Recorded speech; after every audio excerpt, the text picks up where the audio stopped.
What I'm trying to say in the final analysis,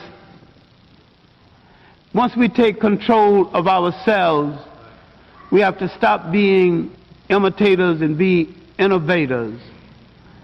And realize we've got a continent 12 million square miles.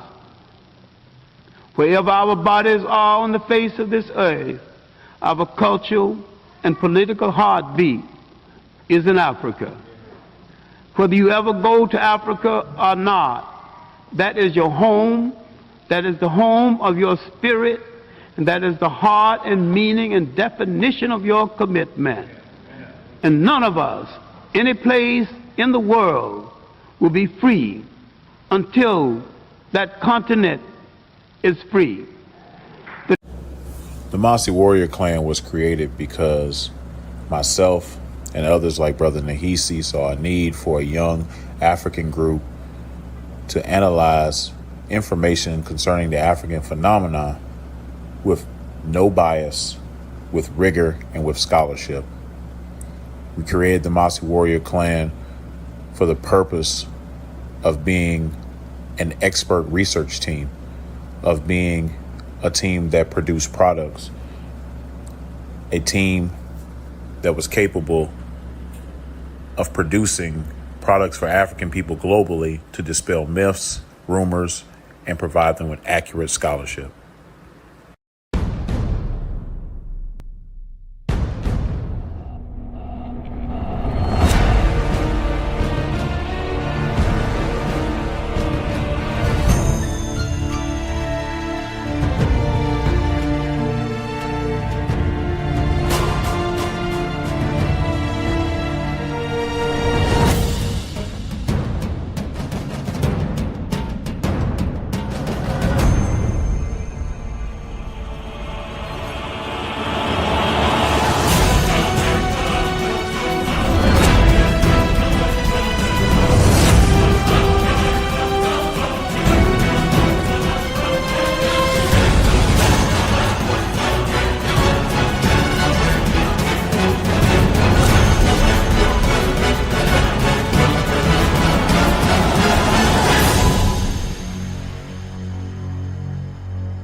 own innocence.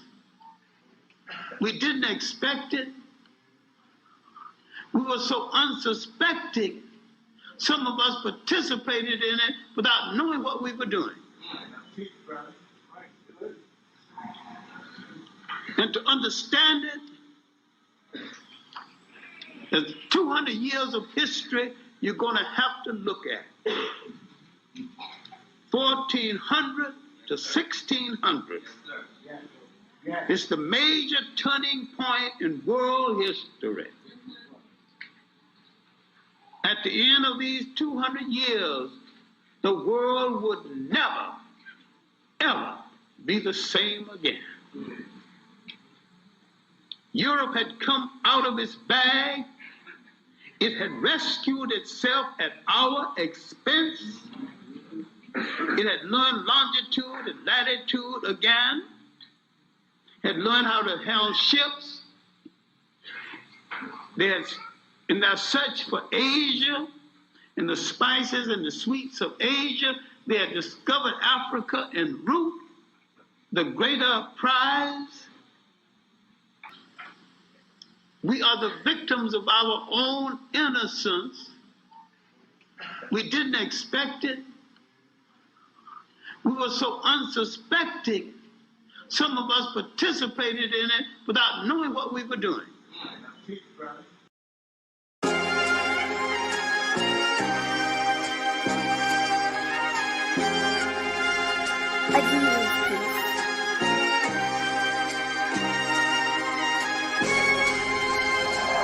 Big guy, I got the game in the chokehold like a slip knot. Too much ambition, I got too much drive. I'm probably due for a pitch dive. Black guy, repping the team, repping the squad like a mascot. Yeah, I'm the one, you know that I got it, but I still speak for the have-nots. Big guy, I got the game in the chokehold like a slip knot. Too much ambition, I got too much drive. I'm probably due for a pitch dive. Black guy, repping the team, repping the squad like a mascot. Yeah, I'm the one, you know that I got it, but I still speak for the have-nots. Yeah. It's been a hell of a run. I done bagged all of the women I wanted to bag. I probably should slow down and settle with one. Probably should hit up my mama and tell her my problem. She always wanna pray for her son. Tell her I got it, it's nothing your God could do for me. I feel much more safe with a gun. Look what I've done, just look at what I've become. They thought I was stuck in the mud, I done came up. They got up here like I weigh, I made them double the funds. Niggas be hating, probably cause they wifey like me and she wanna give me the buns. She got a friend, told her that she can come too because 2 heads is better than 1. My competition is none. Good afternoon, man. Peace to everybody out in the streets. It's your boy Shawn P in the place to be. Please like the show, share the show, tell a friend we're live. I'm here. And we're gonna deal with something that took place in an interview with Wesley Muhammad on Dude channel. First of all, I don't watch this channel. I'm not subscribed to it. I don't know anything about this guy. But what I do know is that I've seen stuff show up in the algorithm with interviews of Carson and talking pseudo-judo. I even seen something with Wesley up there talking about the Anunnaki, saying that the Anunnaki are real people. They're black people. The Anunnaki. A mythological creation is now real people. He ain't the only one saying that stupid stuff. Billy Carson, I think, say that.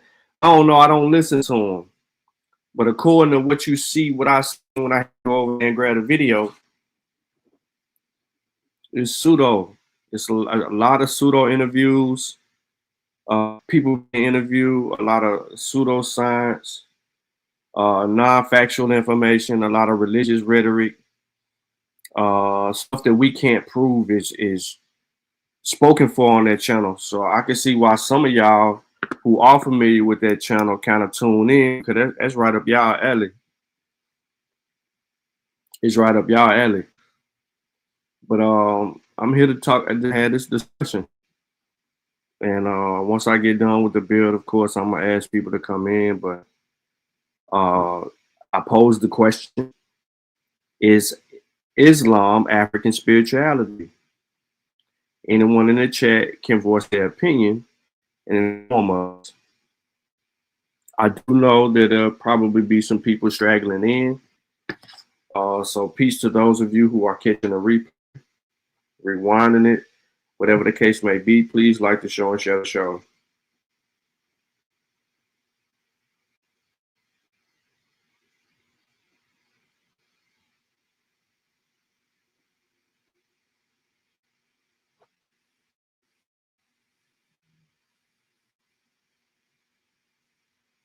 So let me see. What up, Willie? What's going on, bro? Alembillah was good. Sister Safa's in the building again. Shabaka was good. Barrio, there's some kind of way is in the chat. I don't know how she keeps showing up, bro. I thought we blocked her. It's a bunch of y'all that haven't said anything. So peace to y'all if you're tuned in, listening, you're at work or whatever the case may be. First of all, when people say stuff like African spirituality, you got to get them to define that. What is African spirituality? Got to get them to define it. So if you look in the description of this video, there's a host of books that I'm going to get into. I won't have them to share on screen, so I am going to read stuff from them. And some of these books are very close to home. Meaning, researched information via me and Brother Blak, Pantha, and others. And I don't mind sharing a little bit. I'm not going to share too much of it, but I am going to share a little bit of that. I do want to open up the conversation of this bill with what is African spirituality, so that we can have a base, a foundation of what we're dealing with before we argue records, archaeological records, and other areas of scientific evidence that we have. So I do want to lay the groundwork for a proper definition of what is African spirituality, or what you may be hearing floated around, especially in your communities lately, as Kimoyo, etc. So with all due respect and in honor of my brother Black Panther, I am going to go to his book, African Spirituality for the Children of the African Diaspora. And we're going to go from there. So this is one of many. One of many, y'all. One of many things that we're going to get into.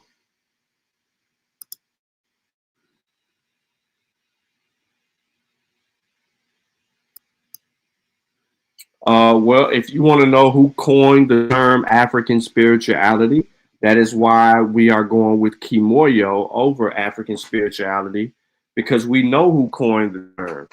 And I'm glad that you asked that question, Willie, because if you have Brother Kofi's book, in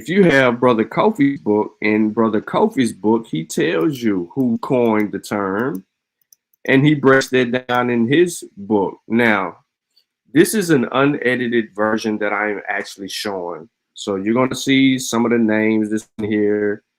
I can't say unedited. I'm going to say this is an edited version, not the final. But I just want to put this on the screen real quick. So hold on real quick, Willie. Let me get that for you. Where your book at, Kofi? So Kofi wrote a book a few years ago, Beautiful Lessons About Kimoyo. And let me give you the page.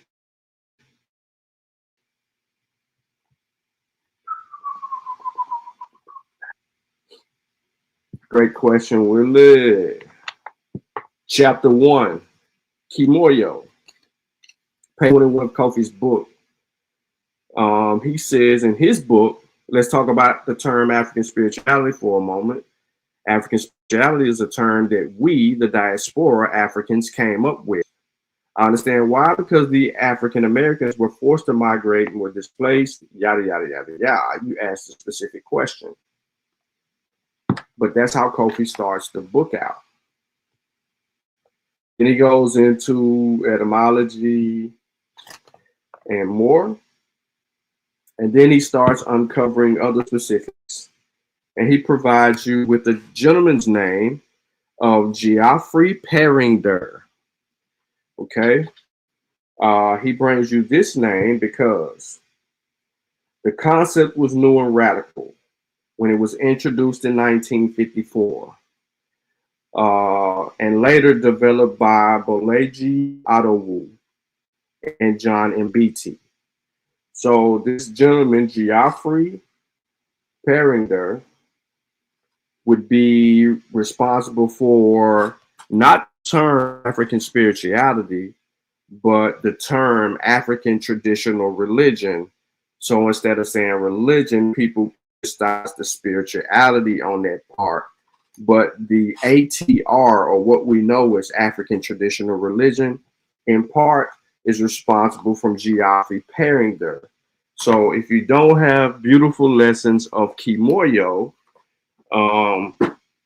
you know, you need to get that work.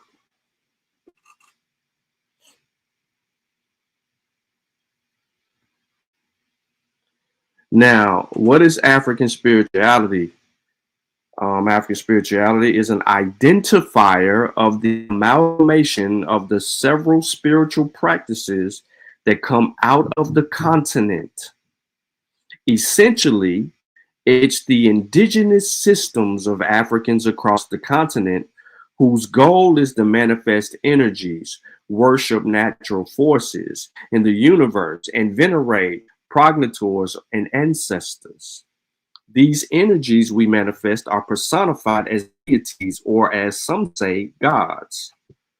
One should note that the concept of God and gods is vastly different in Africa than it is in any other countries around the world. To get a better understanding of what we as African spiritual traditionalists mean, when we use the term African spirituality, I would like to introduce a term from our Kikongo brothers and introduced to me by Brother Azumah. This term is Kimoyo. It means literally heart, referring to essential and vital part of the person, but culturally it represents force, energy, and dynamism and life through vitality and power. And that comes from Dr. Fukiao. In his text, Digging Up the Past, gives a detailed account of what Kimoyo is. All right. Now, that, just to go back, African spirituality is an identifier of the amalgamation of several spiritual practices that come out of the continent. Essentially, it's the indigenous systems of Africans across the continent whose goal is to manifest energies, worship natural forces in the universe, and venerate progenitors and ancestors. We stop right there. We got a great understanding now of what African spirituality is. Okay? So now that we've properly defined what African spirituality is, this is going to be a teaching moment. We can now get into the show. And I don't expect many people to show up today. For one, it's Friday. Two, I started a little early. Three, I'm talking about Wesley Muhammad, and I ain't beating up eyeballs, etc. So I'm going to put this on the screen over my face. It's Kofi book, right? Kofi and them got something else though. You know what I'm saying? You got to make sure y'all get that work. They got other stuff going on, right? Some futuristic going on. You know what I'm saying? So just a little bit of that. I ain't got Ben book cover on here. You know what I'm saying? But I want to I want to cover the screen though, because I need to play this video. And I ain't trying to give nobody no credit. So give me a second. Now I'm going to play not the full thing, but I'm going to give it a starting point. I know exactly where he is going to stop.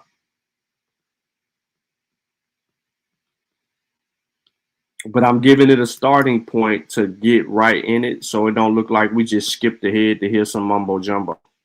So right now, what we're picking up at is Dr. Wesley Muhammad is talking about how the Quran is preserved first, and then he's going to get into a few things. Now, in this same build, no, not how the Quran was. Well, did Wesley Huff get it right?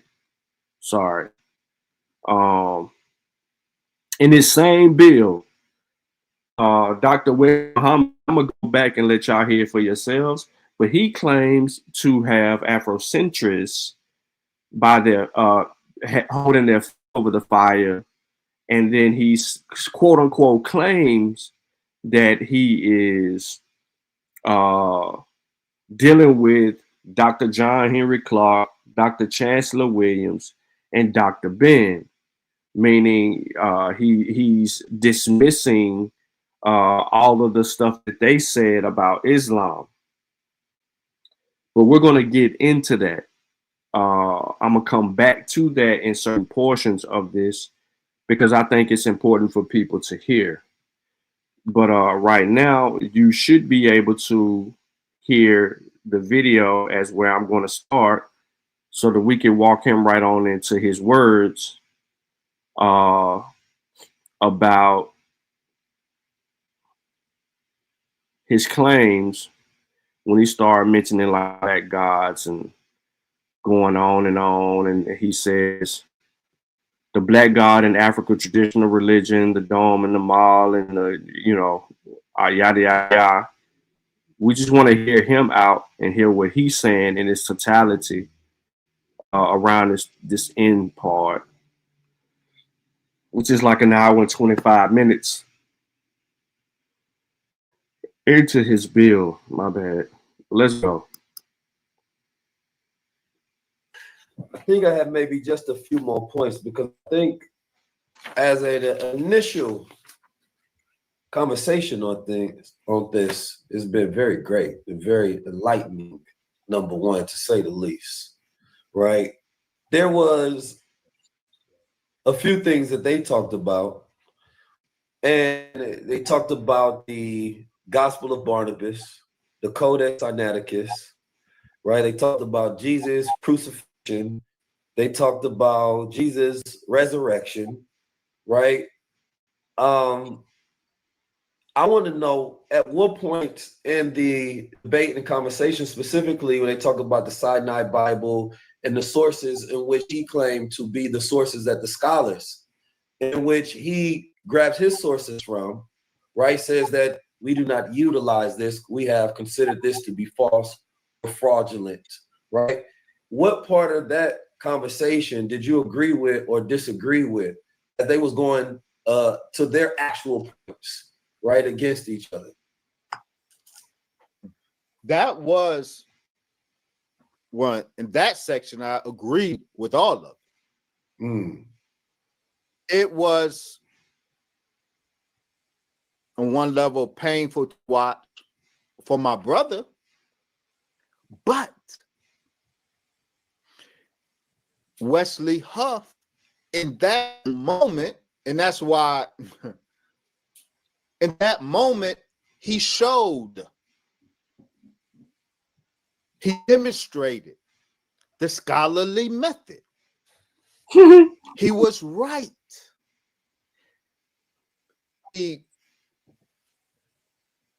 We have to, not in our use in invoking of forces. And what the bigger picture of what that should mean. See, conscious scholarship in its assault, in its critique of Christianity. I get it, I have it too.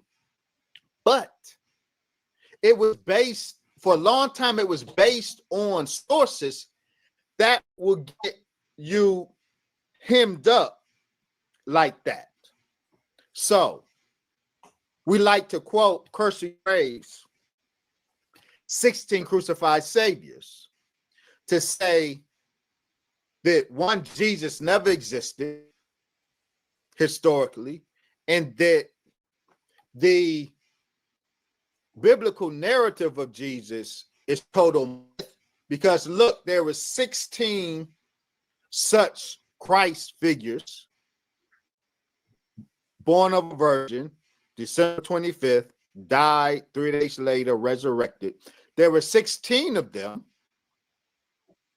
And so none of them can be true. And this argument is given to Christians. Christians, a Christian scholar or any scholar would answer, well, Percy Graves, of his 16 crucified saviors, most of them derive from sources that are far later than the Gospels.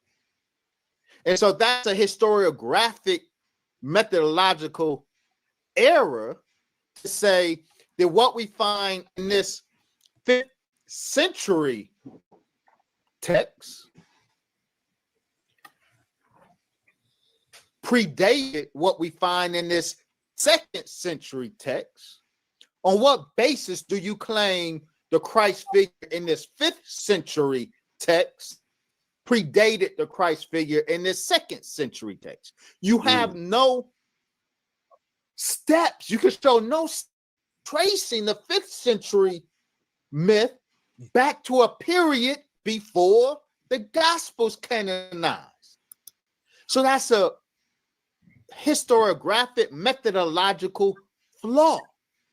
So Mr. Huff rightly and effectively made that point.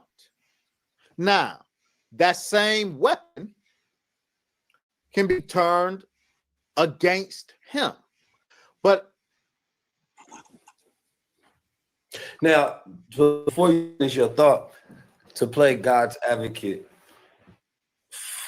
for my brother Billy Carson, because even with the, as we just talked about, right, the same methodology can cut both ways. Now, Billy Carson mentioned how that methodology could not come to a conclusive understanding of how the Dogon people were able to develop their understanding of the universe. Even though scientists had visited, he brought up Hopi tribe and multiple other civilizations who had their own accounts. Commercial. For unto us a child is born, unto us a son is given, Y'all can hear this and the clip. government shall be upon his shoulder, and his name will be called Commercial. Wonderful.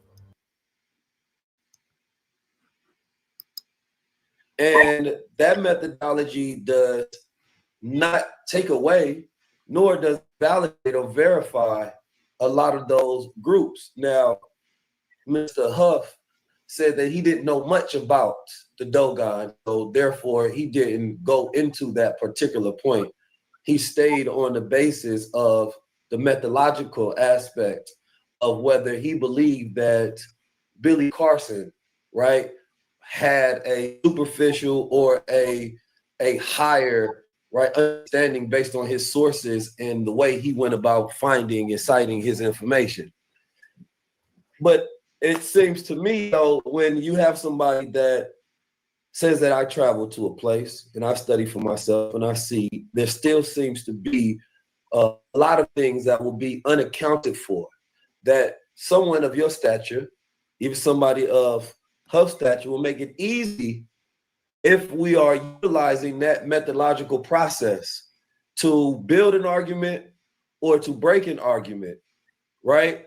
But it doesn't void the basis on which there are historical facts, that there are ancient civilizations that can't be scrutinized right? Or verified based on that method. That makes sense to you. It does. As I listen to that exchange around the Dogon between Brother Billy Carson and Mr. Wesley Huff, I really just got the sense that they were talking past each other. I did not then, nor do I now, really see connection of the revelations of the Dogon with the methodological point that Wesley Huff was insisting on. So let me say this. Let me back up.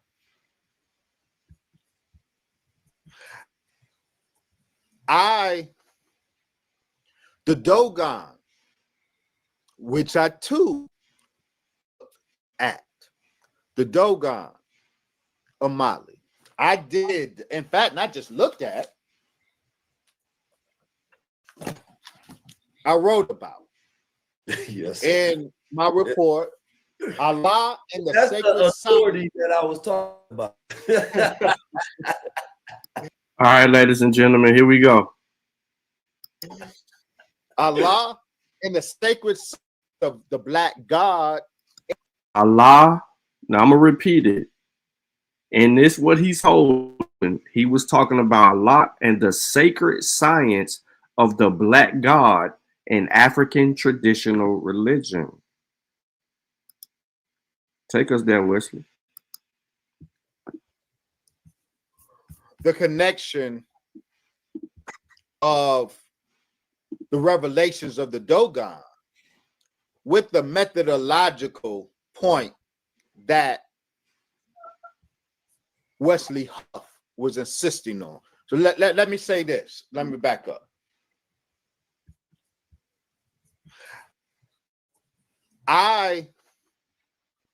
The Dogon, which I too looked at, the Dogon of Mali, I did, in fact, not just looked at, I wrote about. Yes. In my report, Allah and the That's sacred the authority science. that I was talking about. Allah and the sacred science of the Black God in African traditional religion. The Dogon of Mali, the Yoruba of West Africa, the Zulu of South Africa. Those cultures, which are considered modern or pre-modern rather than ancient cultures, for me, as an historian of religion, that has studied all the religions of the Black man globally, ancient religions, they absolutely are part of the global picture of Black religion. So the Dogon, even though there are no written records, and we have to be careful because we do get Dogon secret material from Westerners. Be that as it may, we can discern enough of the Dogon material to say they had great advanced knowledge. They had truth. That truth is of a piece with the truth that the Yoruba have, is of a piece with the truth that the Zulu have, and all of that is of a piece with what the truth that the ancient Black Sumerians had, the ancient Black Egyptians, the ancient Black Arabians had. There was a global religion of the Black God. Wait a minute. The ancient Black Arabians?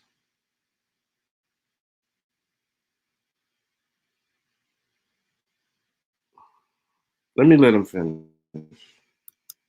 And so I put Dogon the Dogon material in conversation with all of the other material that, for me, confirms the universality of this ancient religion of the Black God. So the Dogon has great value.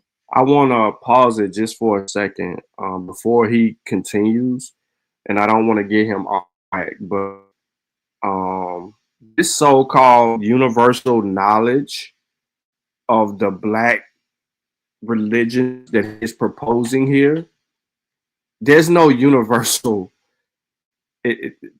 That's a myth, right? That's a claim. It's not. It's a claim that Dr. Wesley Muhammad is making here, because now he has to show evidence of this universality and this globalness of this Black religion that he is a proponent for, and these ancient Blacks that he is also proposing.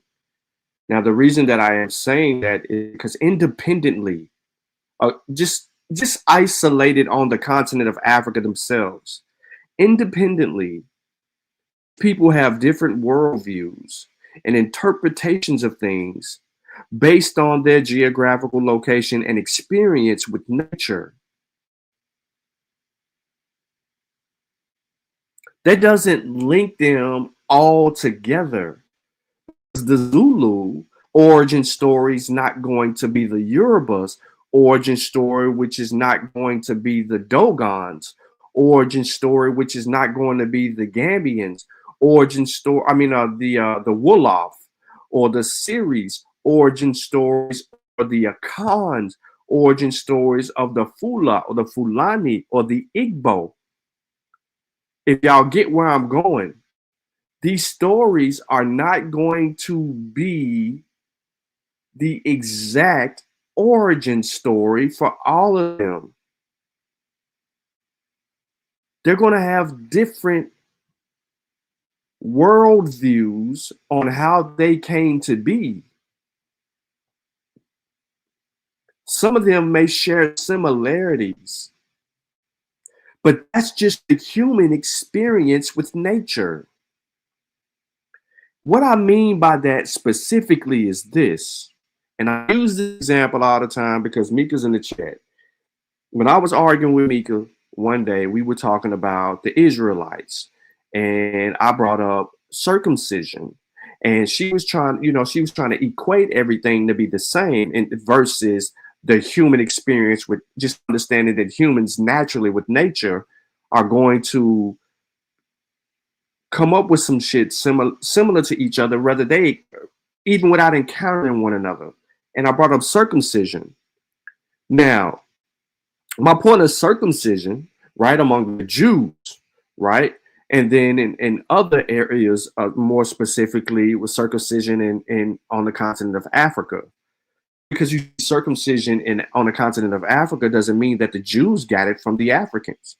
And just because you see it in Africa doesn't mean that they got it from somewhere else. These things grew independently based on experience with nature. Their mechanisms in dealing with circumcision were totally different. Everyone knows that when babies were Christianed, quote unquote, in some areas, that there was a succular movement of that extra meat off the baby in certain said traditions among those Europeans. We don't see that on the continent of Africa. But that's a form of circumcision. And that's an understanding of certain things.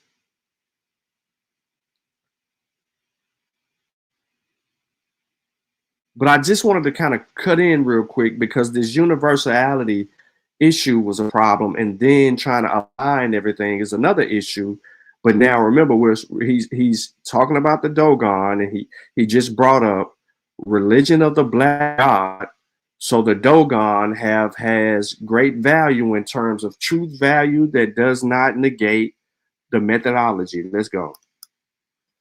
In terms of truth value, that does not negate the methodological point that Huff was highlighting. I agree. Taking the Dogon, we know that there's conflict, there's controversy. Yes, sir. Because we all read of the Dogon from English translation to French. Now, not to cut you, I believe what his point that he was making in bringing up the Dogon was he was saying that even though we are on these two inferences of point that I've made, right, and through your process of scrutiny, I'm not holding up to that, but he said that these are very small points to why I think the way that I think. And he was citing these particular cultures to which I don't think he probably communicated, right, in the way that you just did, of that being part of the Black God religion. He wouldn't say it in that manner, but he was saying that this is why essentially I speak in the way that I do and why I'm turned off from the idea of being a Christian, because when I look at the piece of the whole based on all these civilizations, these are two small inferences that may go viral, that may sensationalize, but it's not where my root point comes from. It's from a broader scope of these civilizations that I can't tell you procedurally how they arrived to that, but I know that they exist in the basis of truth. And I'm in agreement with that. That's why I said for me, listening to that particular part of the exchange, the two men were talking past each other. Because I agree with both of their points. I just don't think there's a real connection between the 2 points. Well, I think Billy was conceding to the point of the methodological scrutiny and was saying, let's expand the conversation to some of my other points that I have based on my teachings and ideologies. So let me raise a problematic regarding the Dogon.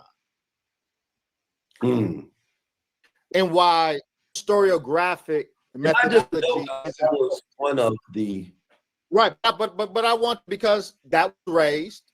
Yes, sir. And we're talking about it, and I think it's a great illustration. No data set or potential data set is exempt from the necessary procedures to determine whether this is data or false data. Every potential data set has to be scrutinized responsibly. So, with the Dogon, the reason I discussed the Dogon in this report a lot in the sacred science of the Black God in African traditional religion is because there's a controversy and there's some messiness. You will often, if you Google Dogon, Google God of the Dogon, your first hits will likely lead you to believe that the Dogon God Amma, AMMA, was a female. The Dogon, or at least is a hermaphrodite and therefore not gendered as male. And so the Dogon is often cited in those works that claim that African people, our religion initially had no such thing as a male god. That's Western society that imposed the male god of patriarchal religion on an indigenous matriarchal culture. And the Dogon. Real quick. So y'all know we have videos regarding the Dogon, its culture, its traditions. Even Chavis has one on Kofi Pieside TV. So my point in letting this ride out is to let him bury himself. Right now he's having a problem with understanding African traditions and their assessment of neutral gender role in their traditions. he's having a problem with that. And let's hear him out. And it's God Amma in particular are held up as examples of that. I analyzed sources and showed that no, that is a faulty reading, a faulty understanding of Dogon so-called mythology. Now, the problem, because we have to decide whose testimony of the Dogon do we credence. See, that's where the Mr. Huff's point, the rubber hits the road. We do have to make choices. If a man really hated ads, here's what he would do. Day 100% free. This is where Day the 2, rubber meets the he road. realizes how clean and clutter-free his browsing experience has been since he got Pi. He doesn't have to deal with annoying cookie pop-ups or targeted ads. Wow. Because the literature on the Dogon is not uniform. So what I did was put the available Dogon material in conversation with what can be discerned with more established African traditional religiosity. And you will see that no, Amma, the god of the Dogon, absolutely was gendered male. He was the male partner of the female earth, and by him putting his penis in the earth, it gave birth to Nomo, gave birth to creation. Amma now in scriptures,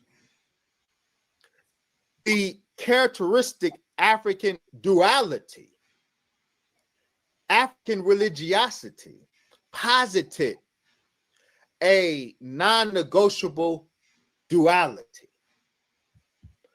That duality was symbolized by the dualism of male organs and female organs.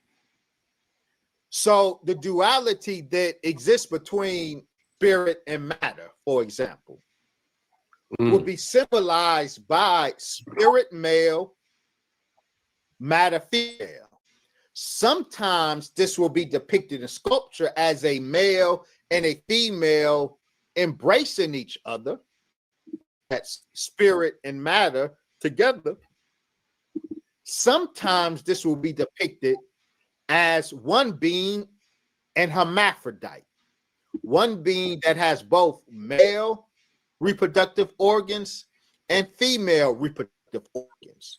But it is error to think that the Dogon or any of the African people actually thought that God was an actual hermaphrodite.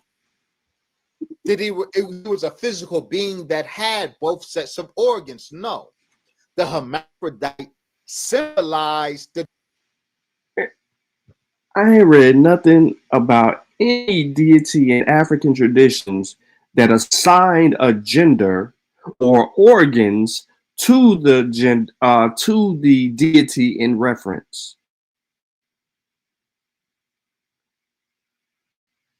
The word hermaphrodite never comes up in the conversations regarding any deity.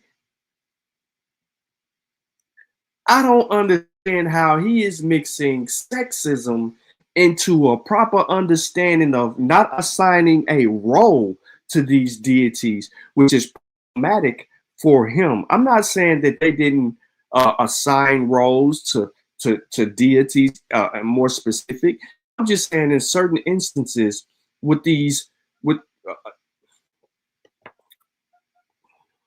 the lesser gods to the higher gods, to that intermediary person in between, who we call our ancestors. The understanding of what he's trying to argue here is just him just making it up as he goes, because he's stuck in trying to position things. But this universal black God ideology is where I am stuck. There is no universal ideology of a black God.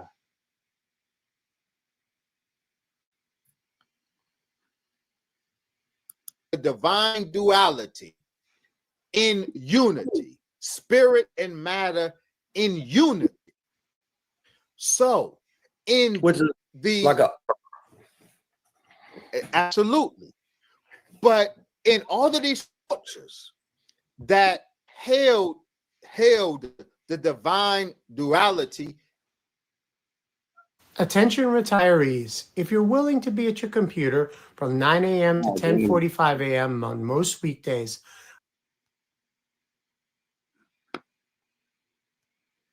in unity as the central principle of religion, they said God has both aspects, but God was still a gender male.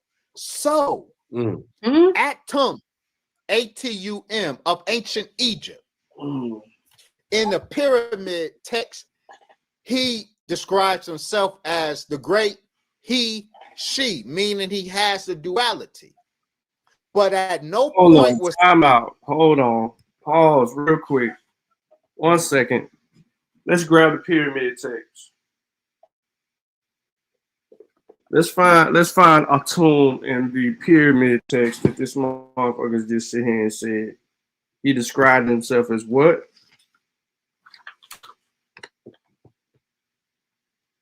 The pyramid text of Pepi. Pyramid text of Menra. Pyramid text of Queen Neth. The pyramid text of Pepi the same. Pyramid text of Unas. Pyramid text of Teddy.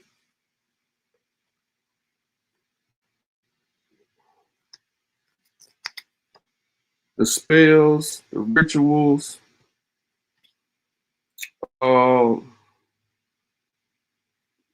Where's Atum in the pyramid text? Calling himself this, that, and the third. I have to. I mean, letting them rock out. So just for the record, at the end of the Old Kingdom, the interior walls of ancient Egyptian pyramids were inscribed with a series of ritual magic spells known to modern scholarship as pyramid texts. The inscriptions constitute oldest body of Egyptian religious writing, usually literary in the form of language. They are the oldest representatives of Egyptian. In both respect, the pyramid texts are primary sources for history of ancient Egyptian thought and its relationship to that of a biblical world. It's a bad word to use.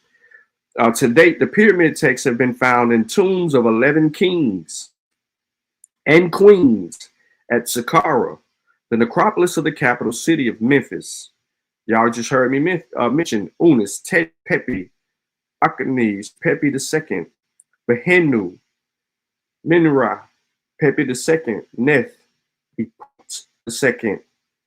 Webjetni, which is the wife of Pepi II, and Ibi. At the end, after the end of the Old Kingdom, if not earlier, copies of the pyramid text were also inscribed on tombs, sarcophagus, coffins, canopy chests, papyri, steles, funerary monuments, and non-royal Egyptians, along with a revised text from the coffin text. He said the pyramid text. In the pyramid text, Atum is describing himself as X, Y, and Z. I'm trying to figure out how Atum in the pyramid text is describing any damn thing about himself.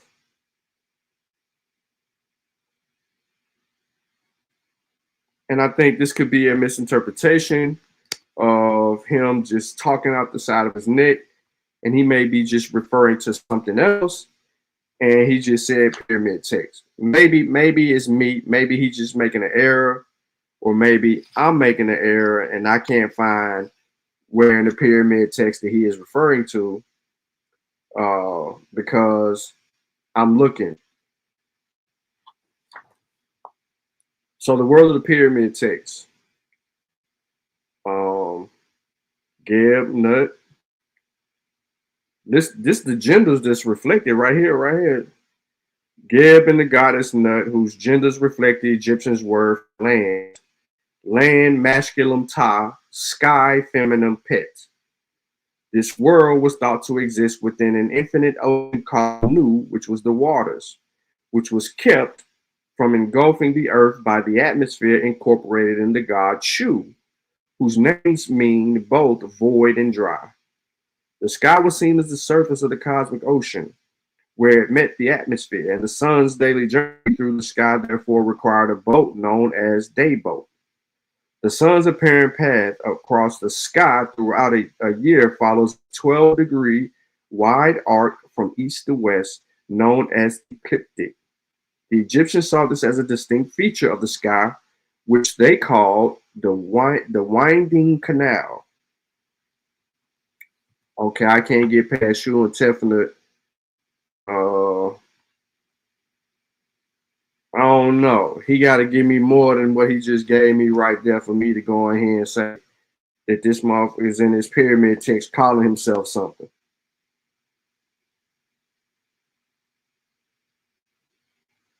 Because the Arquette ain't describing him either. So he got to do more than that. And he ain't giving us enough right here. And I just grabbed that real quick because I looked over to my right and my just here looking at me like, you just gonna let him say that? You already let him say too much. It also goes back to Chevron point and having a field day with this information because of the errors that he makes in his bill, and he calls himself an authority on the subject matter. But I'm gonna let him continue. Was Atum ever depicted as anything other than a gendered male? And in hieroglyphics, he has his penis in his hand as an illustration of his act of creation. So he's a great he, she, he's a duality in unity, but he is a gendered man. So you, Brother 19 Keys.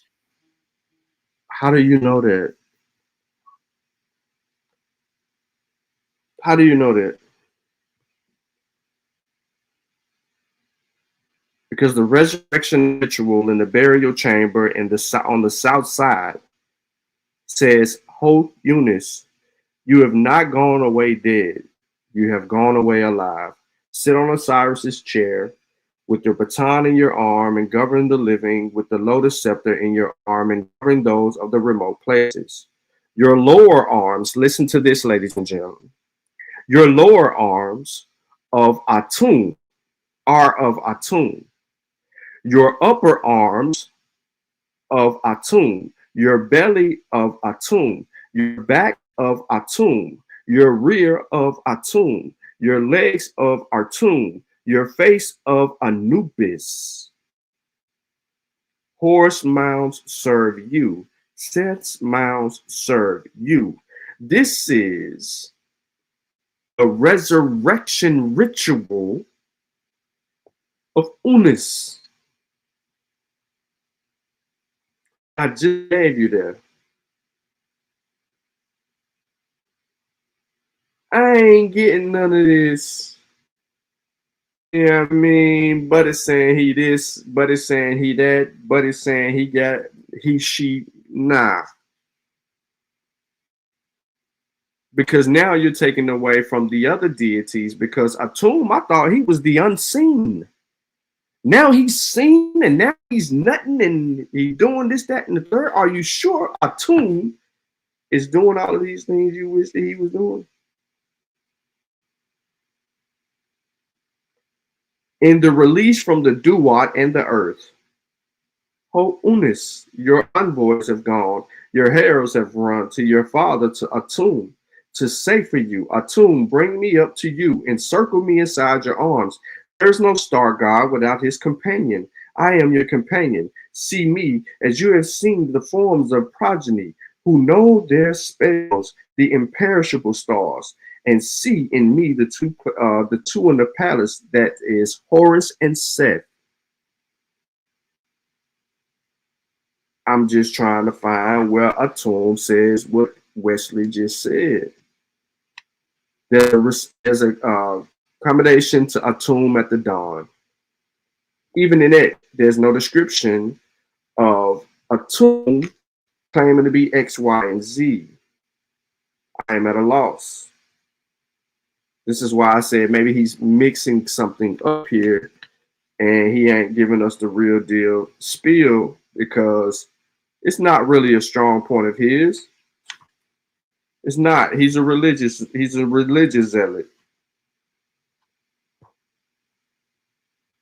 a religious zealot, and I don't think he understands in fully the intent, but they try to superimpose things.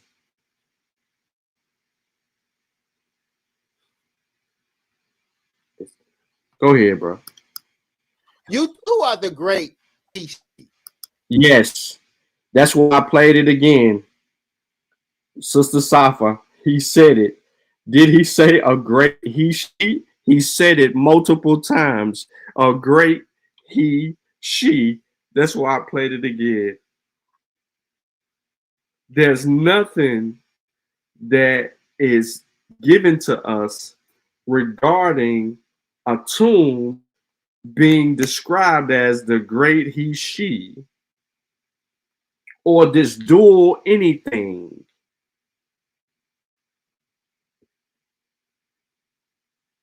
This is what I mean by people's interpretations of things.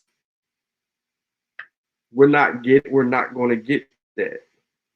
That's why I stopped it right there. But we're going to let him get on through it, because we know what he's trying to do right now. Let his superimpose go begin. That's why you have a X chromosome and a Y chromosome. But you are a gendered man. In the Wesley, Dr. Wesley Muhammad, you do know that Atum is not a real person, right? It's not a walking person, right? It's mythos. And they never called a hermaphrodite or any of the craziness. But go ahead. In the New Text, well, we say she. Yeah, She has a whole different meaning in 2024 America. This is why the process. In Biden's America, she has a whole different meaning, and we don't mean that.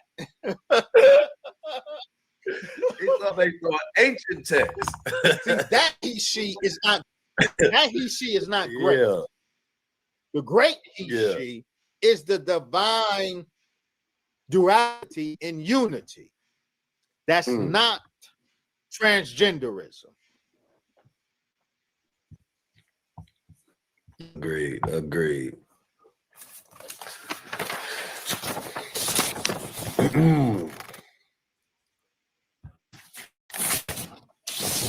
I think number one, this is I think as far as the conversation itself, I think we covered the ground that I wanted to cover, right? I think it goes into Hold on. Now, I need to let me make sure, because this is a stopping point with this whole African thing. But this interview is a pretty lengthy interview, and I'm not rocking with the idea of this universal black God, and that the people in Arabia somehow, along with the people in Africa, are one and the same genetically. We know that yes, some admixture had occurred, etc., but not with all people, all of those people. That's why you have different haplogroups, and people look differently phenotypically. But hold on one second, because I want to draw something and I'm trying to find it.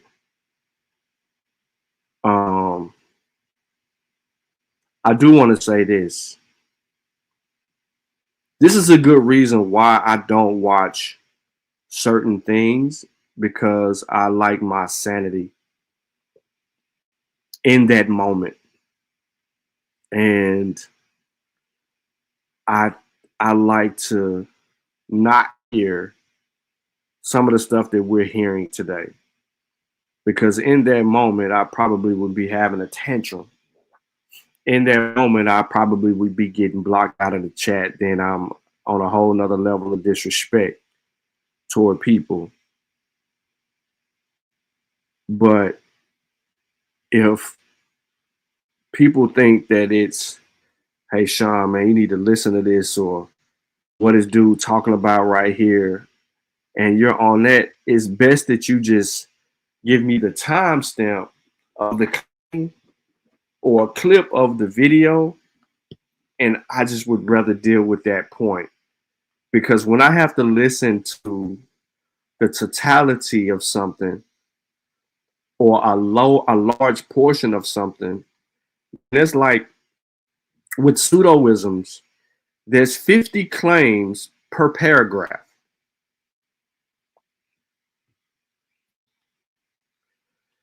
I want y'all to understand that it is, if you let somebody talk for 10 minutes straight, like a lot of people are doing on these platforms, uninterrupted, you're not going to be able to address all of their claims that they're making in that 10 or 15 minutes.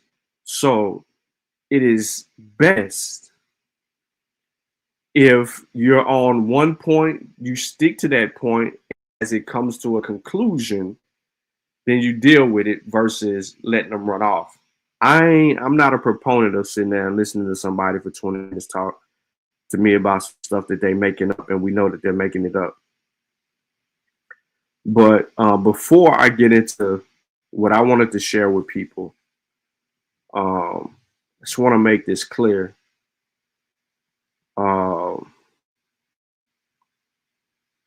Historically, there's no way that Dr. Wesley Muhammad can insinuate Islam being a part of African, what he said in his African traditional religions, or spirituality, or whatever he wants to say. There's no way. Historically, he can't make that assertion. So this claim of this universal black God myth that was proposed here is problematic in itself. However, I'm looking for the other thing that I found pretty problematic as well. And I'm going to get that. I think I passed it already. But let me find it. And I want y'all to hear for yourselves. Oh, nope, coming up on it. Hold on.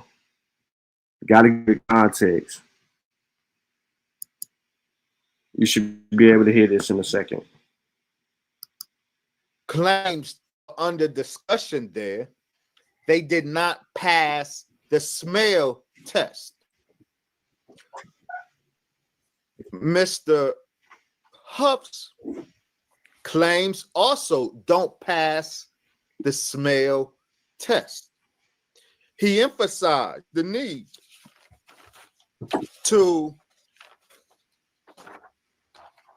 he says, these are Mr. Huff's methodological principles that he articulated on the show, and that I 100% agree with. But then we can show that he's in violation of the very principles. He said it's important to get to the sources. Absolutely correct. This is why. So when we go to the sources, we dismiss bogus claims such as Allah is a male mutation of the female goddess Allah. Said the sources have to not just be early, but be credible. I absolutely agree. He says that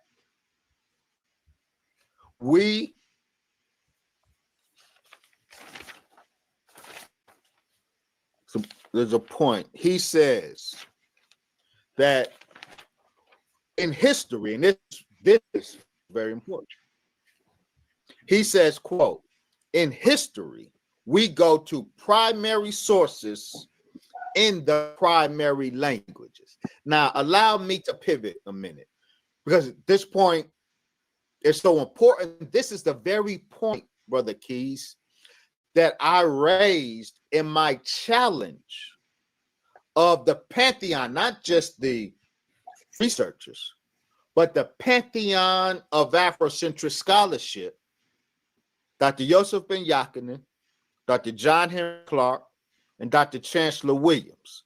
This is the pantheon of Afrocentric scholarship, but I challenged all of them because of their claims about Islam. And I identified a blind spot in their research. I went to Howard University, the alma mater of the great Dr. Chancellor Williams. And I did a lecture there entitled The Deconstruction of Dr. Destruction of Black Civilization. This book became the... Listen to me. He said he went to Howard University and did a lecture entitled The Deconstruction of Black Civilization.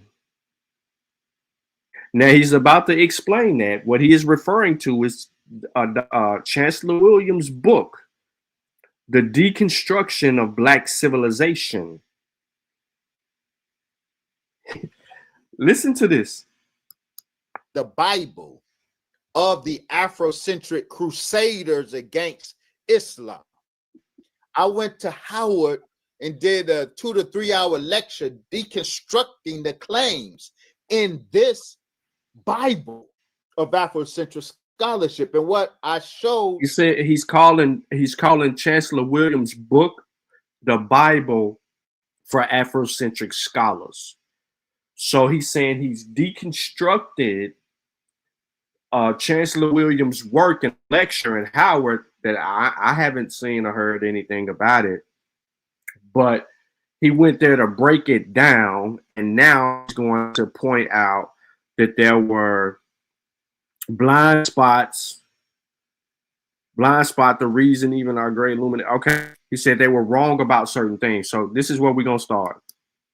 The blind spot, the reason even our great luminaries got it wrong about Islam is because they were reliant on secondary Western Orientalist sources. They could not do for Islam what Mr. Huff is saying must be done, and I agree with him. In history, we go to primary sources in primary languages. So we're going to recite a history of Islam. We got to be able to engage the classical Arabic sources for the history of Islam. All right. I'm glad that you basically said that, sir. Oh, let me let you finish. My bad. So in my doctoral program and getting my PhD in Islamic studies, I was trained in biblical Hebrew and classical Arabic. So I respectfully, but forcefully challenged Dr. Yosef Ben Yakinen, Dr. John Henry Clark, and Dr. Chancellor Williams, what they claimed about Islam. Now, back to Mr. Huff. And this is what I meant by authority. Oh, praise the Lord. All right. So he was asked a question about authority, and that's why the brother who interviewing him said what he said about the authority. But that is not the first two times that Chancellor Williams, Dr. Ben, and Dr. Clark were mentioned in this conversation. There was another time, and I'm not going to get into that because that is irrelevant. And he said that we needed to deal with the Arabs, and we need to deal with Arab Islam from the Islamic languages and from the people, right? So is Islam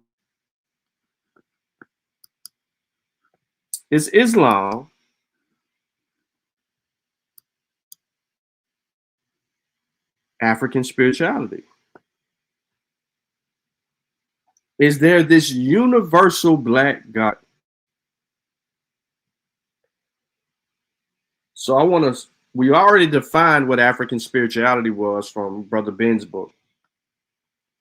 We gave an excerpt from Brother Kofi's book. I'm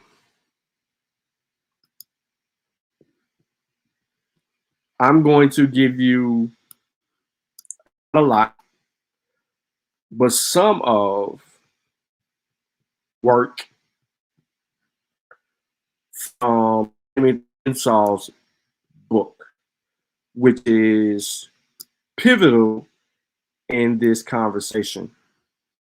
I'm also going to go to The History of Islam in Africa by Levtzion and Pouwels. And I'm going to give you a piece of that as well. As a matter of fact, I'm going to start there in the introduction section, just to give you a little piece, okay? Let me get my screen share. I know y'all tired of seeing my face. It's all good. It's fine. If I was you, I'd be tired of me too.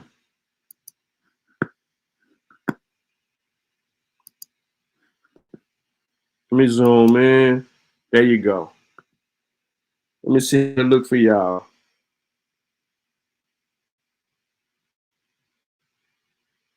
All right, that look good.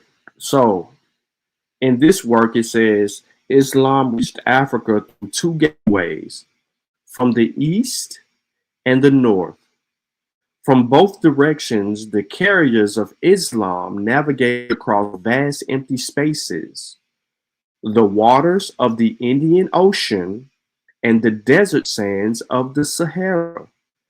Both ocean and desert, which so often are considered barriers, could be crossed with appropriate means of transportation, navigational skills, and they were in fact excellent transmitters of religious and cultural influences. Densely populated lands, on the other hand, functioned as filters. Their numerous layers slowing down infiltration of religious and cultural influences. So from Egypt, Islamic influence extended in three directions: through the Red Sea to the eastern coastal areas, up the Nile Valley to the Sudan, and across the western desert to the Maghreb. In the 11th century, Arab nomads drove southward from Egypt to Sudan and westward across North Africa. These nomads contributed to Islamization and Arabization of the Sudan and North Africa. At the same time, Muslim seamen from Egypt and Arabia established commercial centers along the Red Sea and Africa's east coast. I'm going to leave this on the screen real quick because I am pulling from Timothy Insoll's work, The Archaeology of Islam in Sub-Saharan Africa. And on page 22 of his book, Timothy Insoll writes, African Traditional Religions, an Introduction. Islam has been briefly introduced, and it is necessary to do the same for African traditional religions, as it is these that Islam replaced. So, in the very first sentence of Insoll's work, the bottom page, 22, he says that Islam replaced African traditional religions, what we know as ATRs, what we know as African spirituality, what we know as Moyo today. It says, or more usually fused with. So let me run that back by y'all one more time. Islam has been briefly introduced, and it is necessary to do the same for African traditional religions, as it is these that Islam replaced, or more usually fused with. Now, the reason that he would even announce or state fused with is because in many instances, we have examples of West Africans going to the bush and the Arabs being upset that these West Africans are going to the bush in many cultures versus fully relying on Allah. They relied more so on their traditional practices and beliefs when they went to the bush. So much so that a person like Askia Muhammad in his time would be a faithful servant of Islam and to Allah, and he would fight and forge out that type of behavior among the people in the area. He was one of those who came to power, and that was one of the things that he did. Now, there's more to the story, because how he comes to power was a political swift in the whole title moving or transitioning from the Mansas to the Askias in Mali. I'll just use that as an example. African traditional religions are also in many ways much more misrepresented than Islam, being misconceived as religions. Ben told y'all this a long time ago. Guess what, ladies and gentlemen? I am about to deal with another point that some Christian argued in a whole nother conversation, a whole nother being. Listen to what Timothy Insoll says right here. Teddy, if you're listening, that video that you sent talking about, listen to this. African traditional religions are also in many ways much more represented than Islam, being misconceived as religions, little removed from witchcraft, and lacking any formal structure. They have also often been presented as not definable as true religions.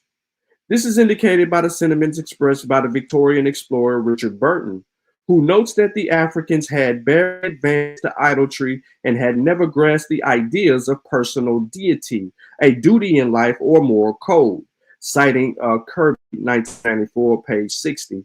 Burton's opinions of African religion fit into a standard pattern of scholarship eloquently described as comprising a reference to cannibalism, a description of pygmies, a denunciation of the equities of the slave trade, the need for the civilizing influence of commerce, something about rainmakers and other superstitions, some sects add snakes and elephants to taste, bring slowly to the boil and serve. But what then are African traditional religions? They are not ancestor worship, animism, or paganism terms, which are either derogatory or reduced African traditional religions to a simplistic level. In fact, relevant studies of African traditional religion are numerous, but misconceptions still persist.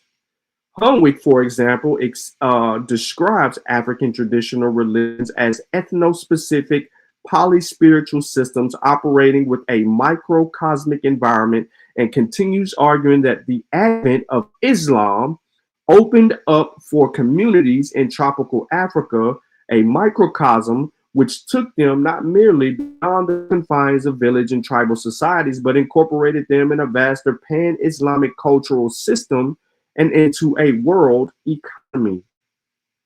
Now, although the latter part of the statement is difficult to vault with regard to incorporation within a wider economic system, is in this notion of the microcosmetic ethno-specific elements that various scholars would disagree with including this author, because this effect breaks African traditional religions down into small pieces, and in so doing appears to deny the existence of an element of similarity in religious belief or practice. In contrast, a degree of similarity in African traditional religions both appears to have existed in the past and still exists today, even if perhaps only unintentionally across vast areas of the continent.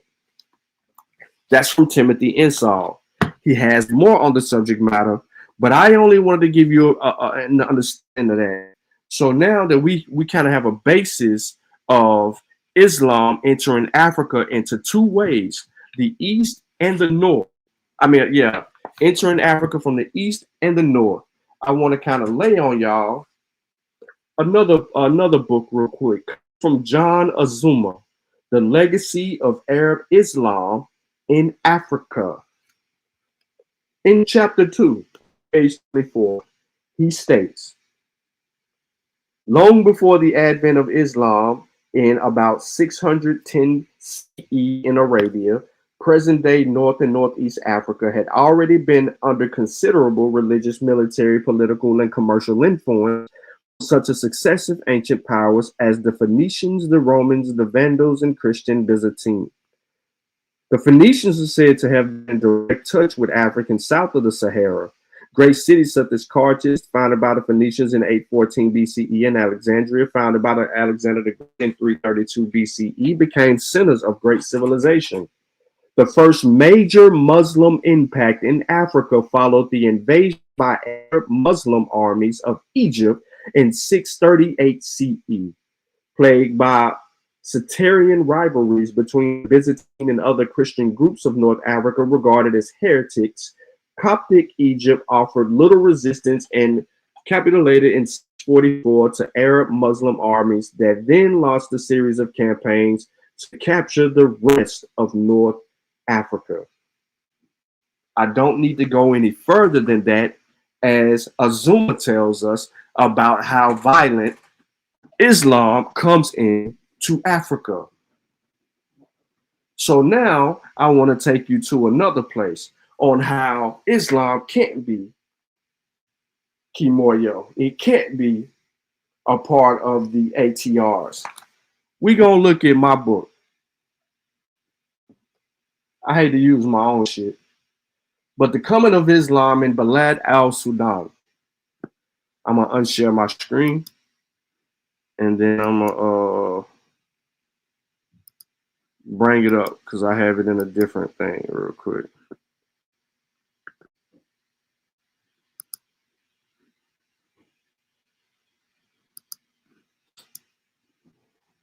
Oh, let me give you a little bit 200%. Let me give you 200% and scroll up. All right. This is chapter 2 of my book, by the way. It says, historians argue that the spread of Islam began when Muhammad claimed to receive his divine word from the archangel Gabriel, what many believe to be his revelation.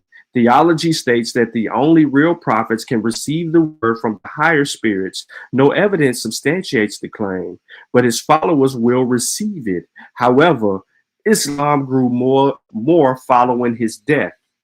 After the death of the Prophet Muhammad in 632 AD, Arab Muslims forces overtook most elements of the Byzantine ruled areas of the Middle East AD, then moved into the African continent, took over Egypt from the Byzantines, and then moving westwards along North Africa. They reached what is now Tanzania and established their fortress town of Kawaran in 670. And by the end of the 7th century, they had occupied the land up to the coast of the Atlantic Ocean, though not taking over territory very far south of the Mediterranean Sea. Whom we called North Africa the foreigners' quarter because foreigners mainly inhabited it. That had to inspire the coming of Islam in Bilad al-Sudan and West Africans' first glimpse of its influence. Before that, no remnants of Islam existed in the land of the blacks. Many would assume that due to North African conquest, Islam would enter West Africa similarly. However, that would not be the case earlier. During the settlement of Muslims in the Maghreb, certain Berbers began to be influenced by traders during caravans who made successful trips back and forth across North Africa.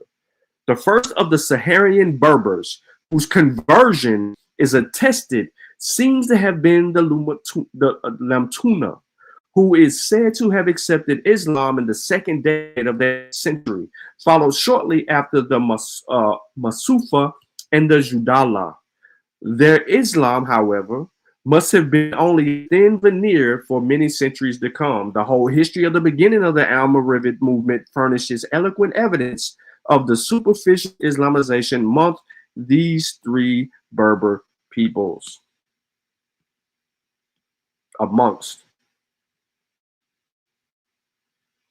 According to more modern scholarship, Islam entered West Africa 7 years prior. Modern scholarship states a specific Berber tribe who lived in Ghana had been converted to Islam by some people who had come into close contact with Abadi around the 9th century, who professed to be doing missionary work in the name of Islam. It is now quite clear that the Ibadi traders penetrated the Sudan much earlier than the Orthodox Sunnites, and it is likely that some of the first converts among the Sudanese were won for Islam precisely by proselytizing efforts of the Ibadites. We can concede here that the influence of Islam on West Africans began with the Islamic missionaries converted by Berbers of numerous tribes and merchant traders controlling commerce. I'm just going to pause right there. I don't need to go too far. I do work.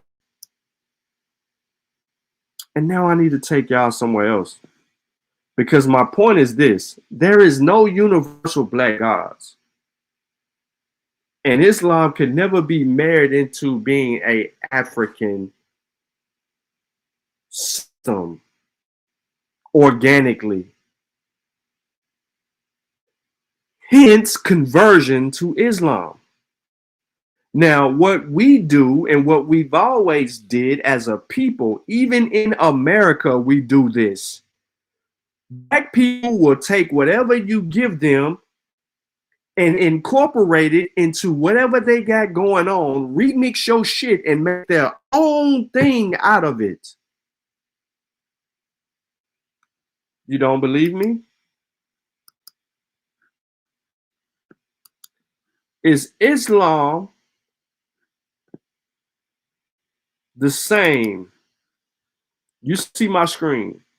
Is Islam the same in Arabia as it is in America?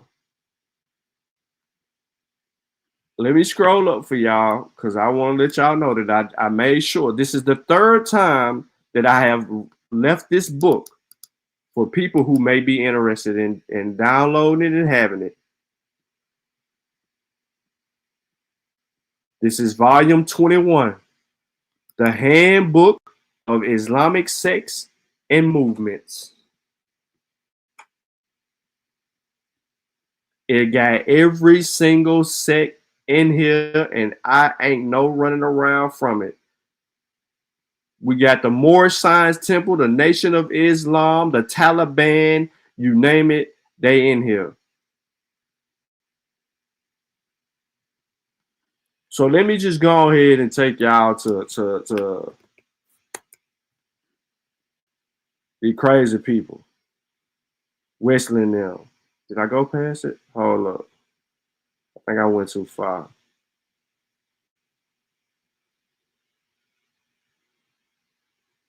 Yeah, I did. I ain't gonna give y'all, but we gonna give y'all some of it. We're going to start with the NOI. Page 658 is the starting point right here. But on the PDF version, I think it's a different page number. The Nation of Islam.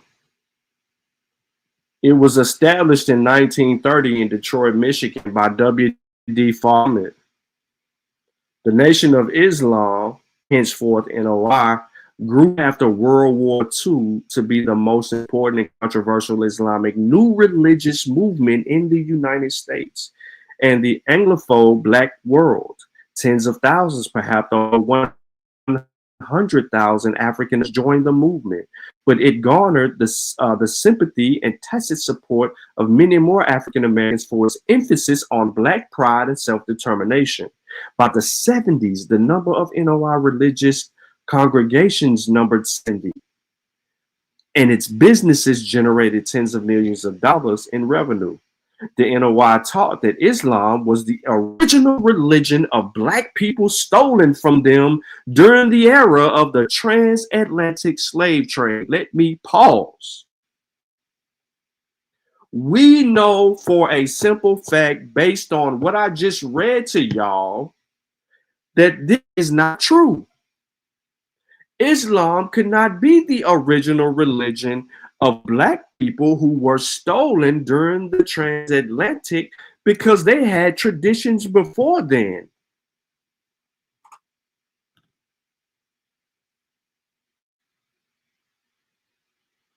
Process that. Let's continue. And beacon them to abandon Christianity. So they told y'all need to leave Christianity, get with this Islam, which was your original religion. Maybe they meant the original of the Abrahamics. Of all the Abrahamics, you were practicing some form of Islam first. And we gonna get into that form of Islam in a minute.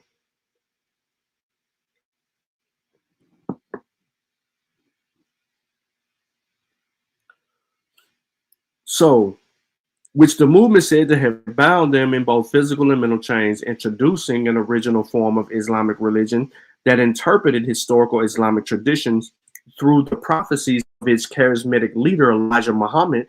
The NOI advocated separate Black businesses, schools, neighborhoods, and a state. Though it has used revolutionary theological rhetoric, it shrewd both war and violence. Instead, the NOI focused on achieving its goals through the reformation of Black American minds and bodies.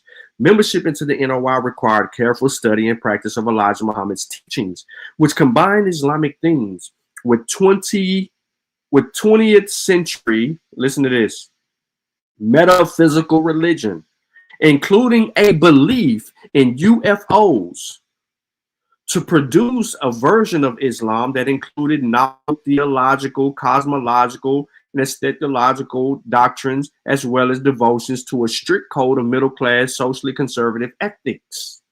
This is why Wesley Muhammad, in the same build with this brother, brings up the Anunnaki and called the Anunnaki Black people.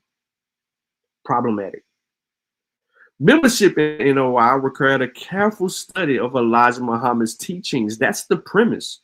So to move on from an historically Islamic perspective, one of the most controversial of these teachings was the belief that W.D. Farr was God. A dude who created the religion around World War II is now God in the flesh, and that Elijah Muhammad was his messenger. So W.D. Farr is God, and Elijah Muhammad is God in the flesh.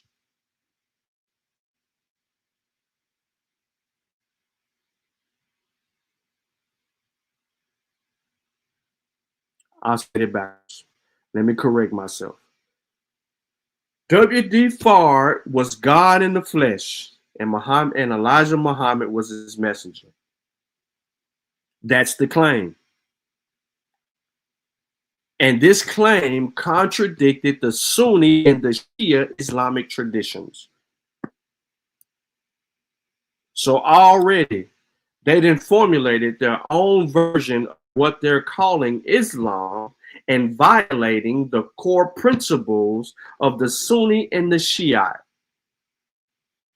Though representing a tiny sliver of the global Muslim community, the men and women of the NOI played an outsized role in U.S. politics as the voice some of the fiercest and most effective oppositions in U.S. imperialism, especially the Vietnam War in the 20th century. So this chapter deals with all of that and goes on to the premise and the point. But I'm not about to talk about these individual people and this remixing of a religion that would be introduced by WDR or Fard Muhammad to some people, and then he be seen as God in the flesh, and his messenger would be Elijah. So what I do want to do, though, is I want to go back and look at the Sunni and the Shia. I got to find them because I don't remember the page.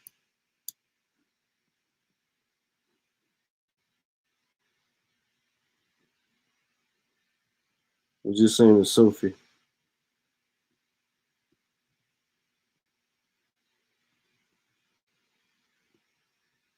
All right, so Shia is on 179.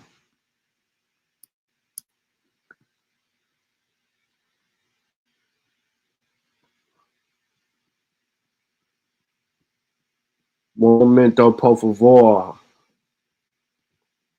Shia, yep. So let's get an understanding of what would be, why would it be an issue with the Shia? Let's find out why it would be an issue. We're going to deal with the Shia, and then we're going to get into Sufi. Momentarily. Here we go. Imya Shia, the 12 dwellers. Shia is one of the earliest branches within Islam. Shia Muslims today make up a sizable minority among the Muslims around the world, about 15 to 20% of all Muslims. They are spread throughout the Muslim world, but in most countries, they have a minority position. The exception is countries such as Iran, Iraq, and Lebanon, where Shia Muslims make up the majority of the population. Shia theological traditions and institutions have developed in parallel with the Sunni-dominated theological traditions. The shaping of Shia with Islam goes back to a conflict over the succession after the death of the Prophet Muhammad. Just after he died in 633, a struggle began between his closest followers that would prove to be of great significance for Islam, for the future development of the Muslim world, of the Muslim realm, and for creation that the traditions of Shia political ideas. The power struggle concerned who was to succeed Muhammad was a leader of Muslim community. No one could succeed him in the capacity of a divine messenger since Muhammad, according to Islamic doctrine, was the last messenger. That's why it's a problem. That's why Elijah Muhammad can be the messenger and God can be the God, because Muhammad, this Muhammad, right, is the last messenger. Muhammad is not the father of any man among you, but as a messenger of God and the seal of the prophets. God is knower of all things. One of the parties in conflict over Muhammad's successor thought that the role should be filled by one of his oldest followers, in this case, Al-Qar, who belonged to a small brand of Muhammad's closest men. Opposition came from a group who claimed that the leadership should remain within Muhammad's family. Muhammad had no sons, no leadership would pass to his cousins, Ali ibn Abi Talib, who was married to Muhammad's daughter, Fatima. According to the Shia historical sources, when Muhammad returned after his last pilgrimage to Mecca, he proclaimed to a large group of assembled Muslims that he had appointed Ali as his successor. This claim is challenged by the Sunni. Those who supported Ali's candidacy were called Ali's party, the Shiite Ali, from which we get the name Shia. The Shia movement was thus motivated by reverence for the prophet's household, albeit in particular for his cousin Ali, his wife, and their children. Shia Muslims viewed Quranic verses as support for the reverence for the prophet's household, for example. Do not display yourself after the manner of the days of ignorance, and establish prayer, give the poor rate, obey God and his messenger. Very rarely God intends to keep off from you every kind of uncleanliness. O you, the people of the house, and purify you with the through purification. That's in the Quran, verse 33 of 33. I'm going to pause right there. So it gives you a general idea of what we're dealing with as it pertains to the Shia. We get some historical context here. I don't care nothing about too much more of the other stuff and how people want to sit here and try to preserve and pacify, and you know what I mean? I ain't getting into all that. We got to figure out why the Sunni and the Shia got a problem with the NOI. The version of NOI, what they got over here. This Sprite remixing ass people. We go back to my point. Zaydism is often depicted as the variant of Shiitism, similar to Sunni Islam. We ain't getting into that. We're trying to deal with the Sunni. Hold on, let me do myself a favor. Jeez Louise.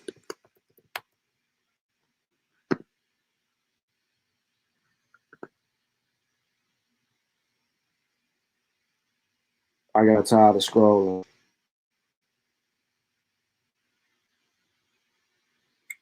Sunni is on part 1, page 23.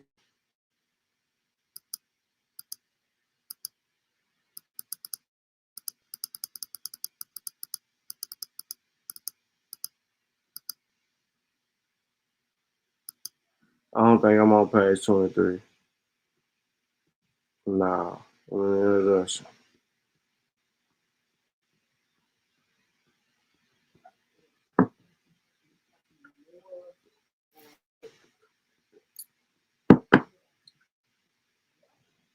We getting there. Man, I done used this book a couple of times.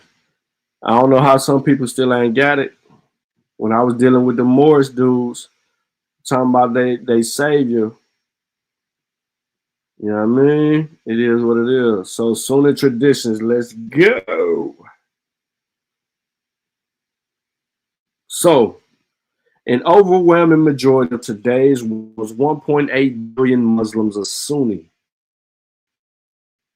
A key doctrinal difference and cause for the divergence of the Shia Muslims from the Sunnis based on the contested leadership of the Islamic community following the death of the Prophet Muhammad. Sunnis believe that the 4 caliphs who led the Ummah after the death of Muhammad were legitimate leaders of the Islamic community and were rightly guided by Allah. This contrasts with the Shiite view that only Ali and his progeny were the rightful successors of the Prophet, and that the first 3 caliphs were thus illegitimate. Since their initial split, the Sunni and the Shia communities around the world have formed distinctive cultures and religious responses to their own changing circumstances. While the Sunnis today are a diverse group, they generally hold fast to a shared set of tenets. According to the Sunnis, the Quran is the unchanged word of God. As such, it is considered to be the highest authority for providing guidance to Muslims. The sound 6 compilations of the Prophet Muhammad's utterances, the hadiths, and the traditions are the second highest authority in Sunni Islam. Among the Bukhari is considered the most authentic. The need for specialties to interpret the Quran and the Hadith to guide various life decisions for individual believers as well as the communities of believers arose early in Islamic history. Sunnis accept ruling by one of the 4 schools, jurisprudence: the Hanifi, Hanbali, the Maliki, and the Shafi'i. While Sunni mosques around the world usually do have a prayer leader, any Sunni Muslim male can lead a ritual prayer, perform marriages, and lead funeral rites. So that's an introduction into the whole Sunni isms, and then it goes on and gets more into the specifics. But there's a general idea of the differences, and they clearly told us that the Sunni and the Shia have a problem with the NOI. And the reason that they have a problem with the NOI is also a conflict between the Sunnis and the Shiites as who would lead. One felt there should not be a leader. The last leader or messenger was X, Y, and Z. The others was like, well, there should be, and the people who preceded Muhammad after his death should lead. However, the NOI said bump all of that. Far Muhammad, the white man, came over here in Detroit, said, we're dealing with Islam. This is what we're going to do with this Islam thing. I'm going to be God in the flesh. I'm going to be God in the flesh. And my partner, Elijah, he going to be my messenger. We're just going to take the understanding of what the real Prophet Muhammad, the self-proclaimed Prophet Muhammad, was a messenger between the deity that was outside a body. So now you take that little mold and model and you flip it, and now you become God in the flesh, and your boy becomes your messenger. Elijah Muhammad becomes the messenger of the God in the flesh.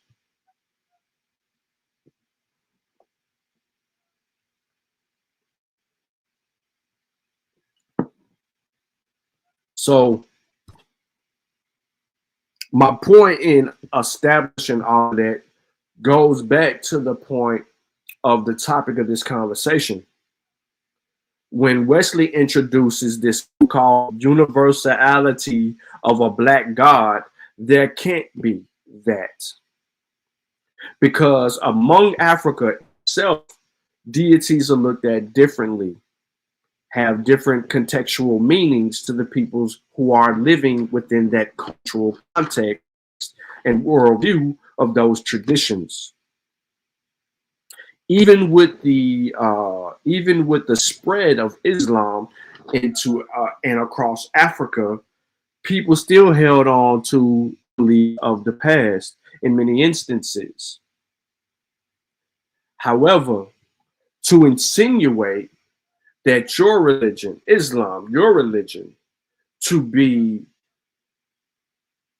African is asinine.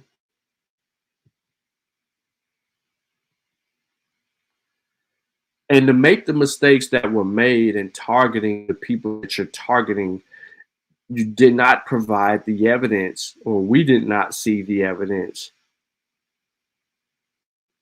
to deal with your feelings of emotions, as you so-called said that you're handling Dr. Clark, Dr. Ben, and Chancellor Williams, more specifically Chancellor Williams, in a Howard lecture that was 2 hours. You can miss me with that bull jump.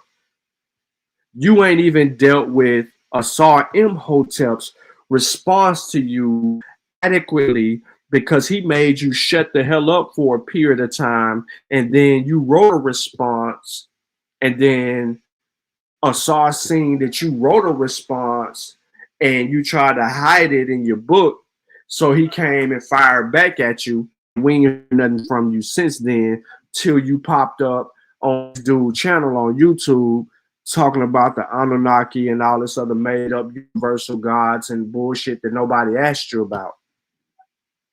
All due respect.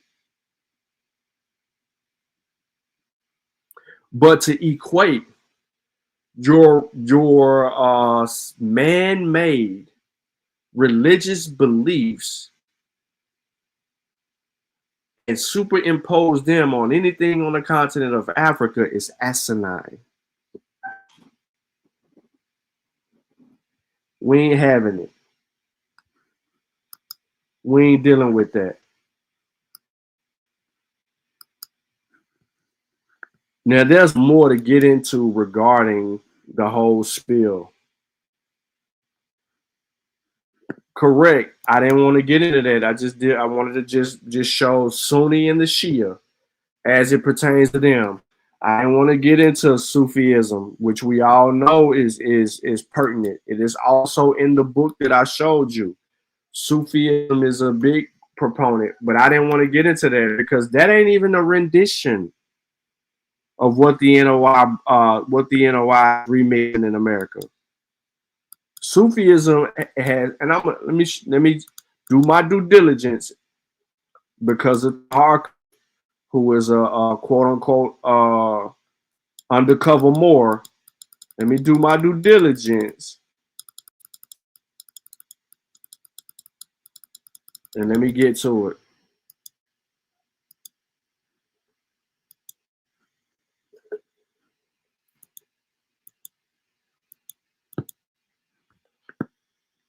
Hold on, I'm on 535.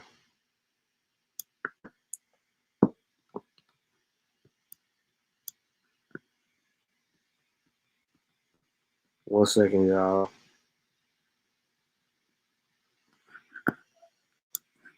Let me bring it up for Taharka.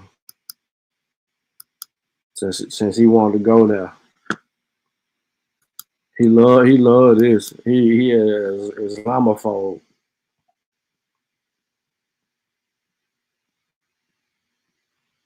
If I said that right.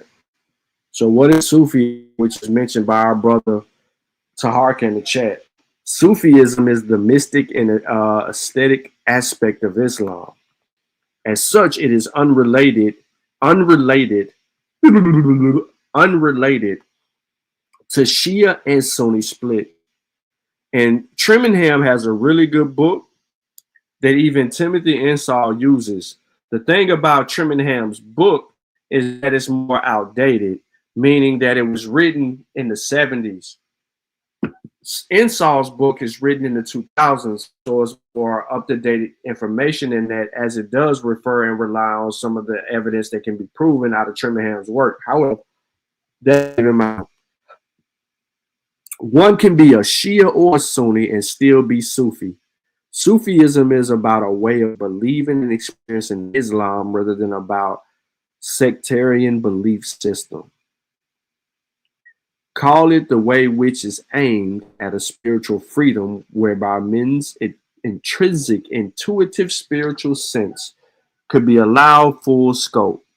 Despite the accusations of hearsay by some Sunni and Shia fundamentalists, Sufi Muslims argue that their beliefs and practices are firmly rooted in the same sources of Islamic traditions that all Sunnis and Shias hold as sacred, namely the Quran and the Sunnah of the Prophet Muhammad, who Sufis claim was the first Sufi master, while most Sufis believe that Muhammad's cousin and the first Shia Imam, Ali ibn Abi Talib, was the second in line after Muhammad and the source of divine wisdom.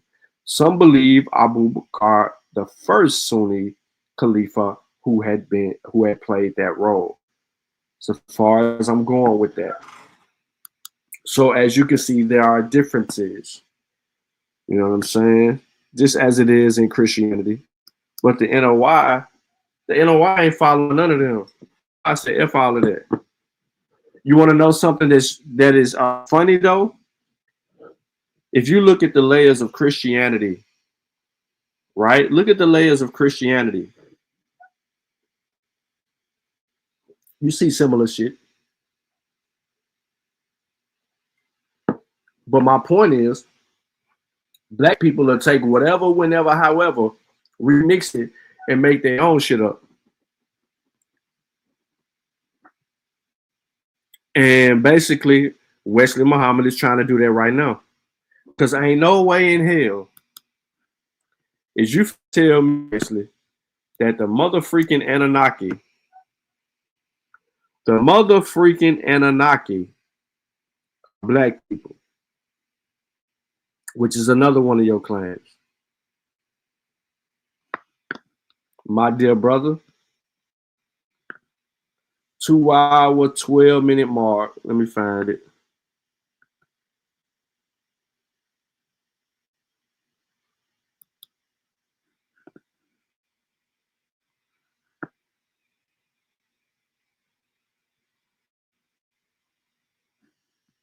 Right before he get off.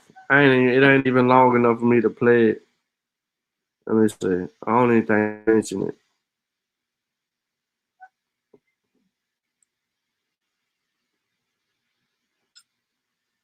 Let's get this other video. Hold on one second. One momento, por favor.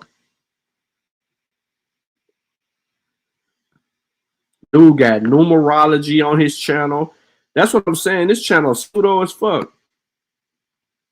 Like, y'all got this dude over here. You got me giving this dude views.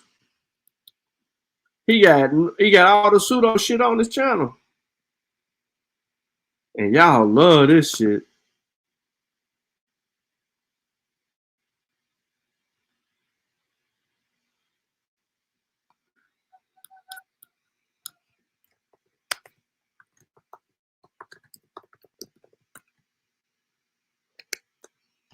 Y'all love this, boy. Y'all love that pseudo. This was 3 months ago, Wesley. This shit 3 hours? Nah, I ain't doing it. The Anunnaki were black people, not aliens. That's what Wesley said. Give me a second and I'm gonna let him tell y'all himself. I gotta find the clip.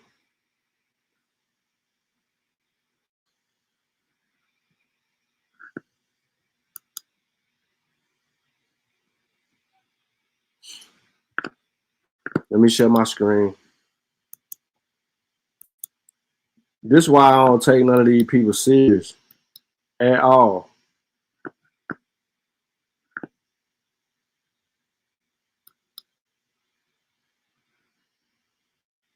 At all. I want to get to that. So now we have the current belief in most people's head of who are the Anunnakis, and then we have the Black Anunnakis.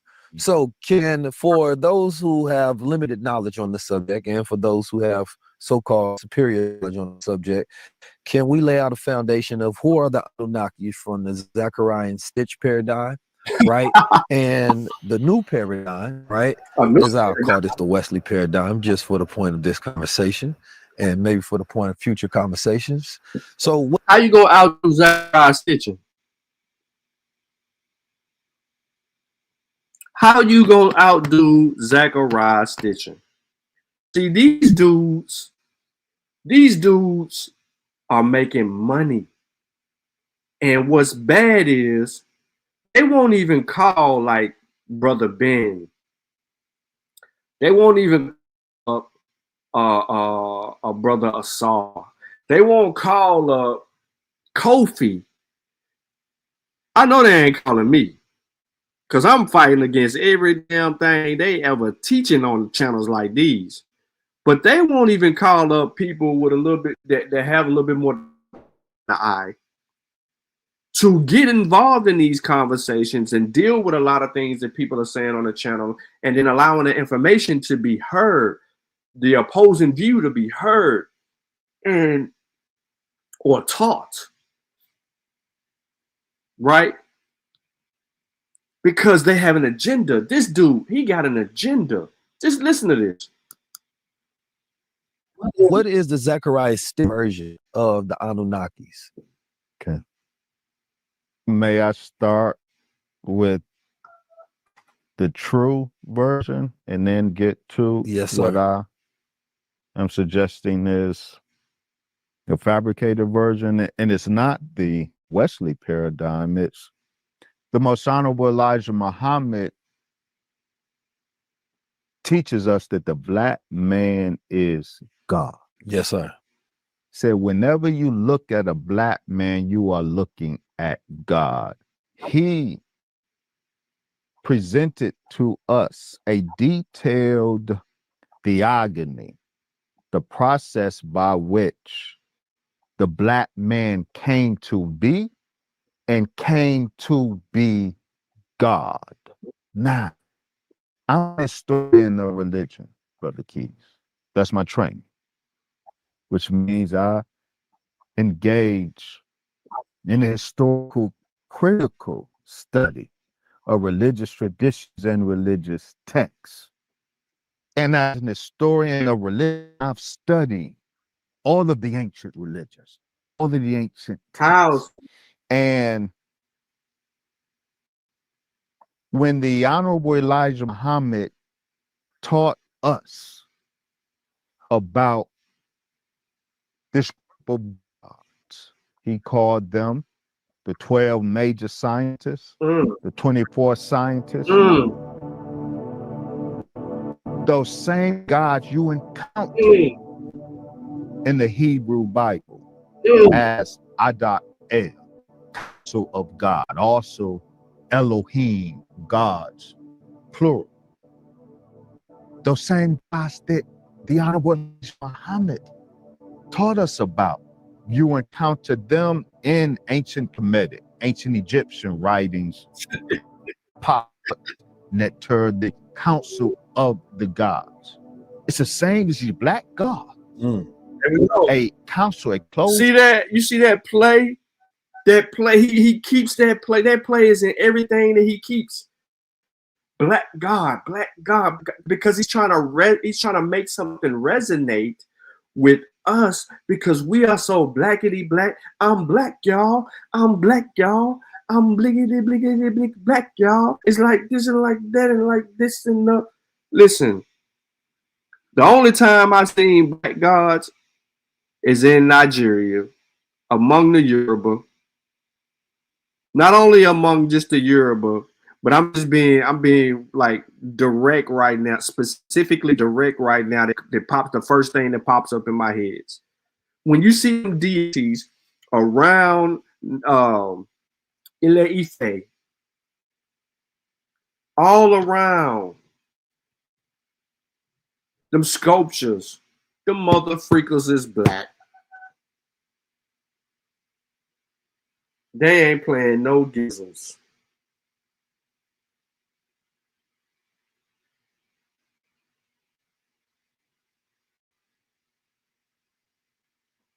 No gizzles. I don't even care.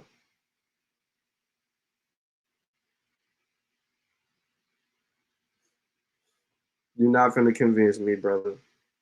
You're not finna convince me, sister. Go ahead, Mr. Black God himself. A circle of gods that are the rulers, the divine rulers, not just of this planet, but of the universe. We'll get to that short. These black gods are the rulers not only of this planet, but also the universe, the theatrics. Honorable Elijah Muhammad gave us the real, down to earth understanding of them. Did he? We encountered them in religious poetic language in all of the traditions. So the Anunnaki is Sumerian, a Sumerian term that does not mean, as Zechariah 6 license to translate, those who from heaven to earth came, because he wants to make them aliens who originated off planet and came to this planet. That's not what the Sumerian or Akkadian variations of that term means. It simply means offspring or bloodline of the god An. Now, what I show A-N, but what I show in my book, Keys, is An as the Sumerians are likely, the Sumerian language likely is rooted in Niger Congo. Whoa! Language group. See, see, it's what I'm talking about. How the fuck is that rooted in the not? Explain this to me. I'm lost right now.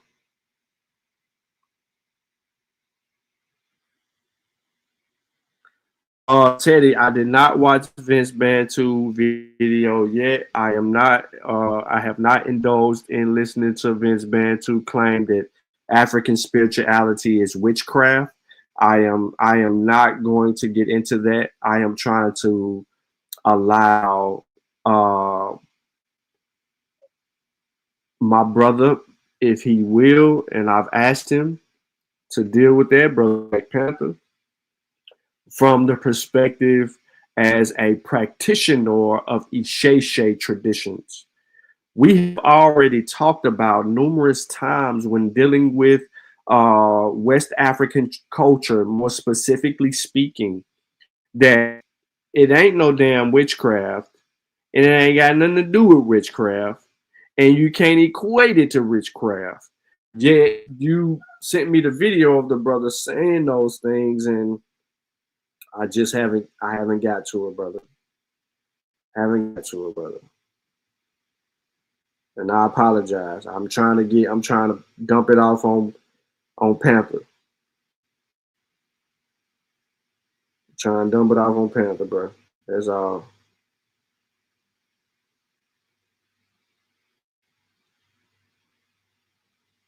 Yep. But nah, I'm gonna stop playing that video right there. After he said the Niger Congo shit, I gotta stop. I ain't even let him get his full 3 minutes out. I just gotta stop. But that dear brother Wesley said the Anunnaki, bro, is black people. That man, the pseudo-isms is back. The pseudo-isms is back in full effect. Let me take this picture down. I don't know if anybody got questions or want to be a part of the topic and conversation, but I am going to drop this link in the chat. I will only want to deal with what we talked about in this bill. I do got something for the Moors. To all my Moorish brothers out there, can you justify this for me? The slaves that Moroccans were consistently familiar with over the centuries were black Africans, and view became widespread that they were natural slaves. The Moroccan ruler, Mullah Ismail, 1668 to 1727, argued that all black residents in Morocco were unfree, being merely runaway slaves who had attached themselves to new patrons. He claimed that they made good soldiers because they were naturally subservient and long-suffering. In fact, his pressed recruitment of blacks was indiscriminate, even including the Haritan, free or freed black men originally from northern Saharan oases who had migrated into Moroccan cities. Can you please tell me why these Moroccans are deeming all black people slaves? Yet you are Moors. Yet Morocco is your claim to fame. Just help me, man. I'm lost. That's all. I'm just trying to understand life. You understand me? I'm just trying to gain a better understanding, bro.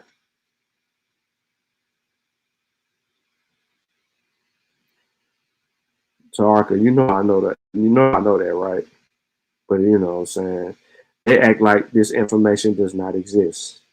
So I'm just trying to bring that back up. I'm on the topic.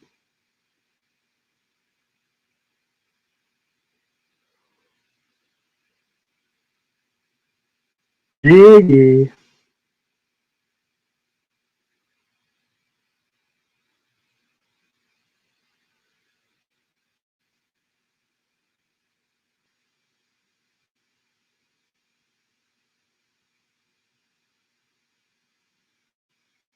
I was an Ansar also. What the hell Larry talking about? I once was a follower of York information going back when he was teaching under the Ansar Muslim banner. Damn. Boy, y'all pseudo. Y'all had a pseudo upbringing, for sure. I can call y'all pseudo. That's why Kofi was like, your upbringing was different from mine. You came in the community different. You had a little more assistance. Sure did. I came in the community with the right infrastructure. I need some new workout shoes. My other ones is messed up.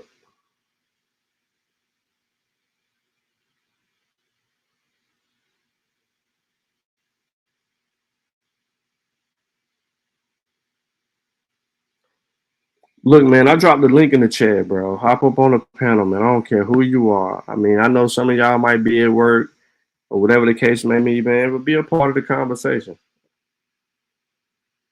You know what I'm saying? What did y'all take from everything that what we just went through? What was your takeaway, or do you feel like a point was missed or some information could be built on? What y'all think? What's y'all perspective? Let me see what's in this card. Go to it. Let me get a book. If I'm buying them, I won't buy a book.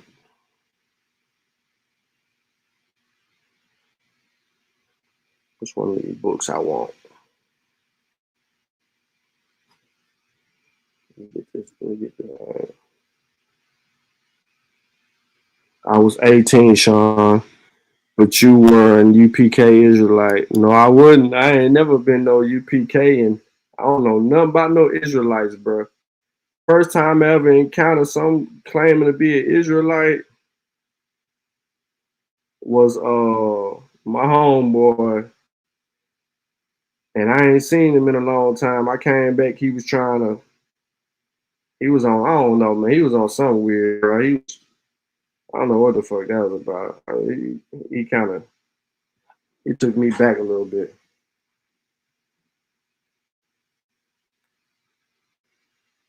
He took me all the way back a little bit.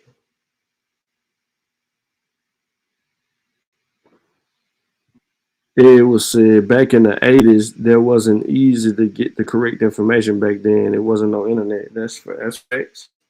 That's why you should have stayed in a child place. Oh, it would. They had libraries though, bro. A lot of this information we can go back to was in the library. But I understand. I know what you're saying. I'm just messing with you.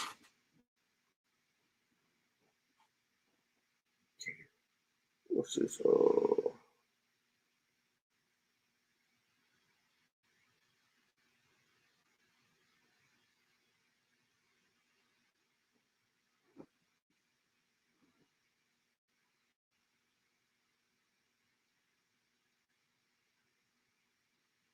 What else? Come on, man. Hit that link, bro. Don't run away from this smoke, bro. I bet you if I start beating up on the elbows, y'all, the elbows. You know what I'm saying?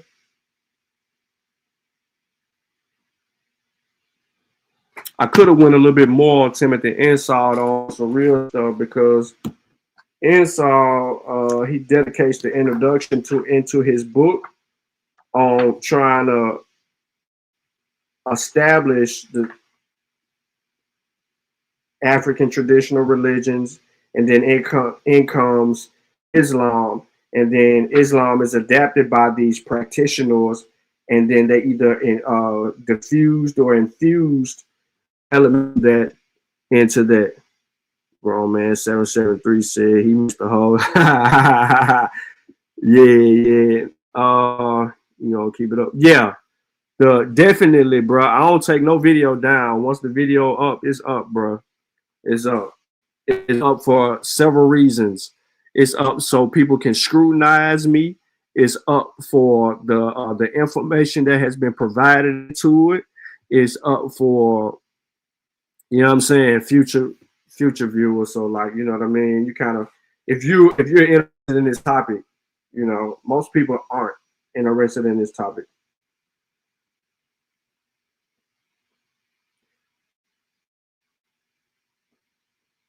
Timothy Insoll argues on page 26, as with Islam, a distinct and rich body of material culture can indicate the existence of African traditional religions.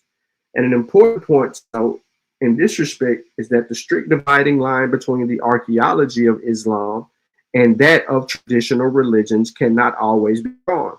This is something that is readily apparent once the archaeological record is considered. For the integration of elements of pre-Islamic religions within the Muslim framework is a recurring feature and something which can leave recognizable material traces, as is considered in the following chapters. Although this is examined later, it is also useful to introduce the archaeology of African traditional religions here. And in general, the material legacy of traditional religions is varied and could include a variety of categories of evidence. But as with many aspects of African archaeology, this is a subject that still awaits a detailed consideration. An exception to this is provided by a brief review written by D. Moret, who interestingly seems to equate traditional religions with prehistory, a somewhat limited stance, as much as he can to be learned about traditional religions. So it's more to it. I just want to stop right there. Another thing, though, is how we know Islam, you know, comes from where it comes from.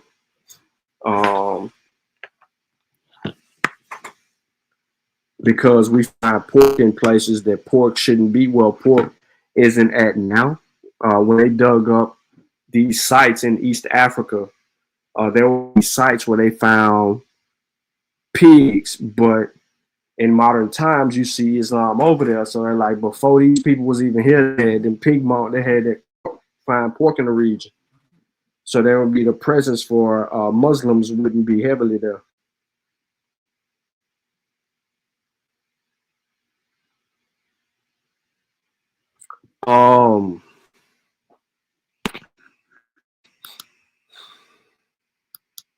Man, y'all made me pull out all my Islam books, bro. Then nobody want no smoke, bro. Y'all made me pull out. I pulled out all the, you know what I mean? I pulled out some good stuff, man. Thinking somebody wanted to go there with me, man. I was gonna get into it, bro. Made me go back to my book. Made me refer to my brother Kofi and Black Panther books. Man, where the Muslims at, bro? Where y'all at, man? Y'all ducking. Y'all ducking the fade. Y'all just like the elbows. Y'all ducking the fade. And I know y'all don't want to read this book.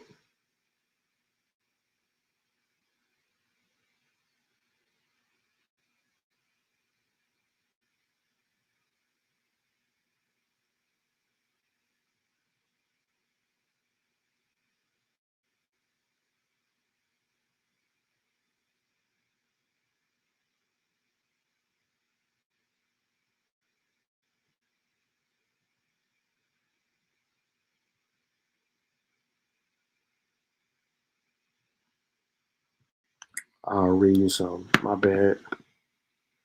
Willie said, did you say Farah Muhammad considered himself as God and the other guy's a messenger? I didn't consider him as that, Willie. I didn't consider him as that, Willie. That was the facts. Muhammad said that he was that. I'm finna pull it up. I'm gonna give back to you, Willie. Since you won't smoke. Willie, I'm gonna give it to you, bro. I'm gonna show y'all what we did with. See, we got people like Willie in the chat who was a non-believer. Willie is a non-believer, y'all. We got to make him a believer. We got to help Willie.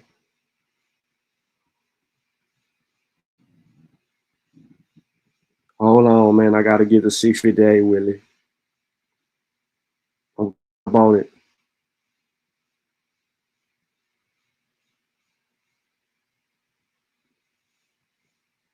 Uh-oh, there go that conclusion. There go them references.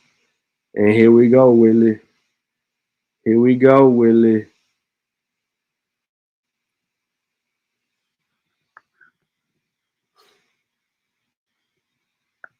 Let me scroll down and get you the business.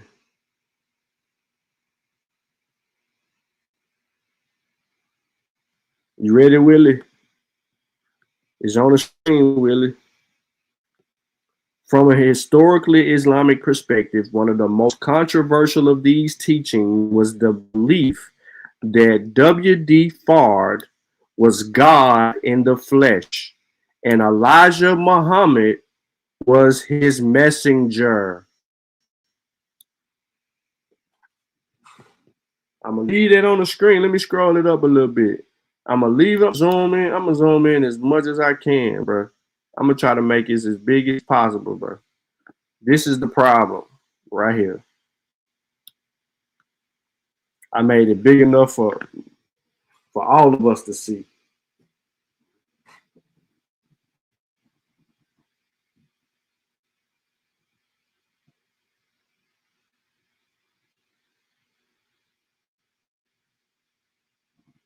They made it up.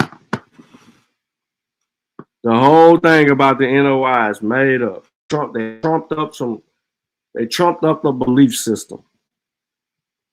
And can't nobody prove none of that ish that they got going on because it's made up.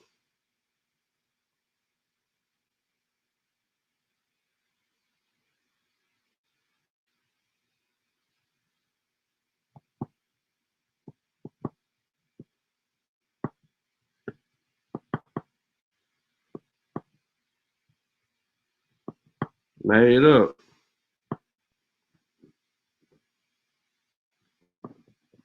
You don't want to smoke Willie. I didn't think you did, buddy. You keep asking, what source is this, Willie? I explained the source, brother. It's in the description of the video. The Handbook of Islamic Sects and Movements. This has every Islamic sect there is. In the following chapter of the NOI, it even talks about your boy them and they whole little more science temple-ish and how that's made up.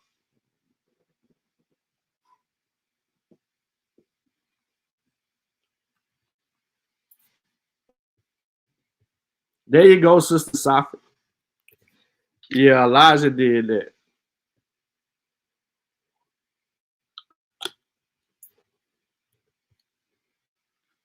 That's why the Sufis and the Shiites don't rock with it. Because Elijah made that claim. It's still made up regardless.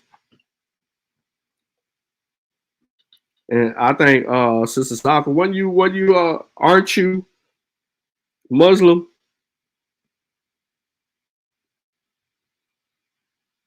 Oh, you must be on the delay.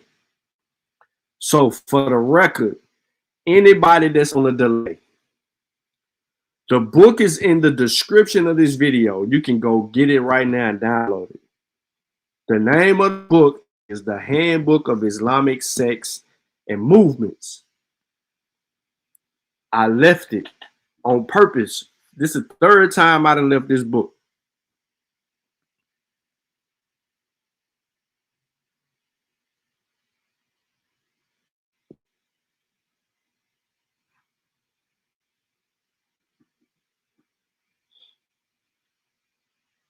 Man, I gotta give me some food, y'all.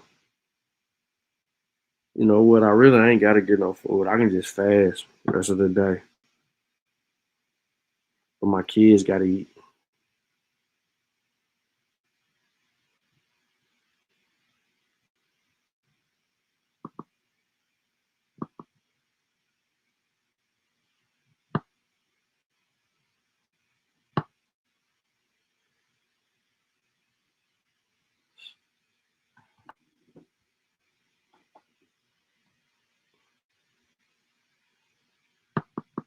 on, y'all.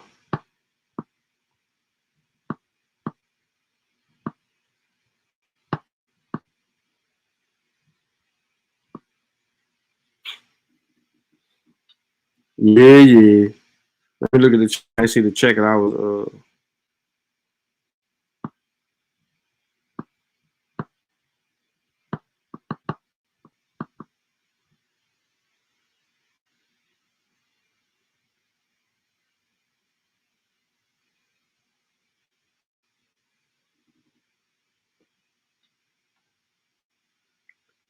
Brother, you don't know shit about ATRs. Practice them, and I'm talking to my dear brother Uncle Leroy in the chat. He gonna say I don't want it with him in the ATRs. He don't even practice an ATR, brother. You practice some watered down Cubanic tradition remixed into African traditions. And them Cubans don't even want no ties to it, bro. They want their own stuff to be their own stuff, bro. Don't come to me with your fictitious beliefs. You ain't even using cowrie shells. You over there trying to throw coconuts and all that old other stuff. You don't want no smoke, Uncle Leroy. Kazembe.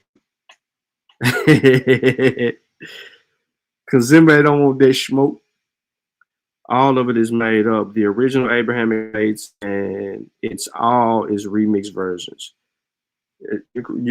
Hey, look, I can't argue with you. When you're right, you're right. Definitely everything is made up correct. You're absolutely correct. Because that's what people do. And that's the main point of all of this is that when it comes to these whole things about gods and traditions and the stories that go behind the creations of them and all those things, man made it up, man. And it's okay. Some people just made up what they made up to explain what they couldn't explain. Hell, we got primates being religious. I knew you was a part of the NOI or something.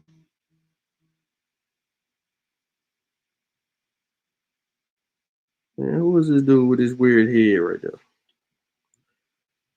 Pause.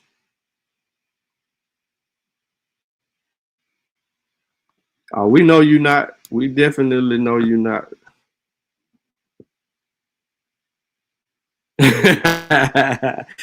Kazembe said, I know some Cubans. yeah.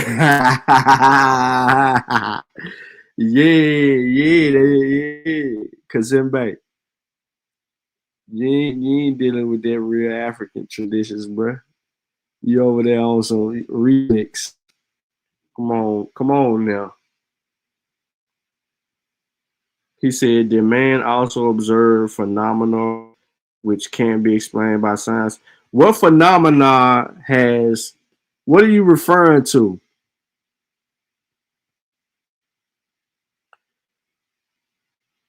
Science explains the natural world. So what phenomena are you referring to that science has not explained?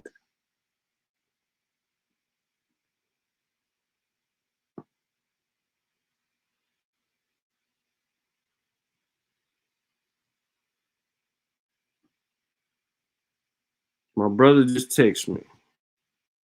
We rented the lofts at Penn's Mechanical for New Year's. Oh yeah, I'll be joining.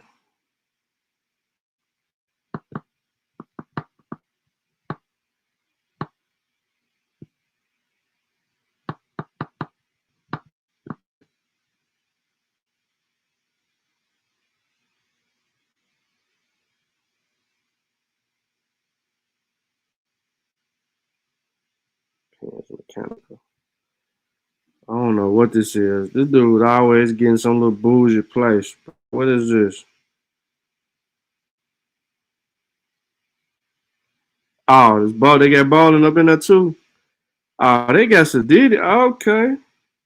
Yeah, I'm there for that. I'm down for the whooping. The afterlife and post-mortem persons. What? Quantum physics about to open up a can of worms for y'all. What? The afterlife, bro? Ain't the afterlife? Who said there's an afterlife? When you're dead, you're dead. You return back to which you come from, bro.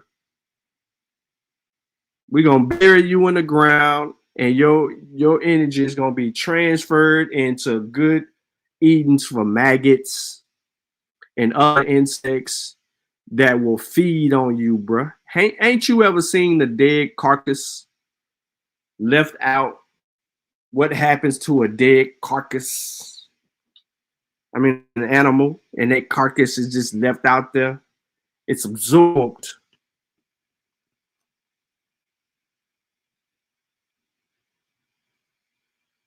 No, I don't have to respect them, and they ain't had no damn Islam for no 1,000 years, bro.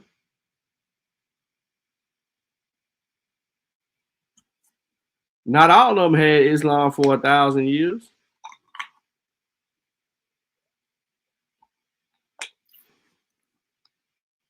You telling me that in West Africa they had Islam? Let me be more specific.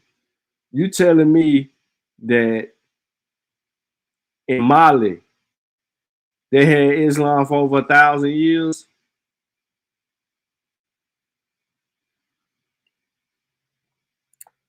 You have to look at some parasite. Bruh, you pseudo as hell. Ain't nobody listening to none of that shit you talking about.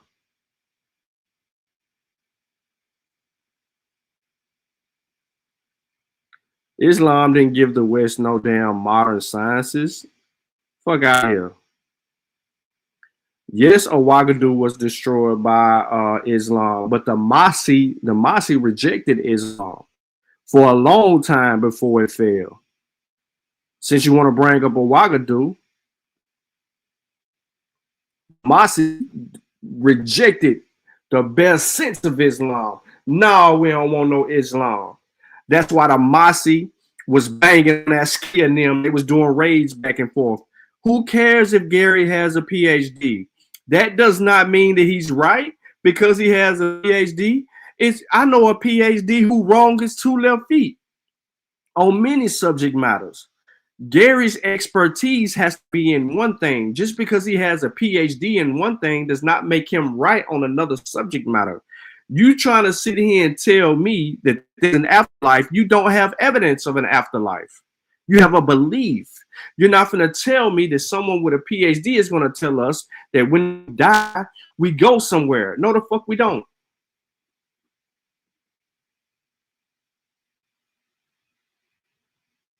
Leroy, stay in the child's place. Go over there with the elbows.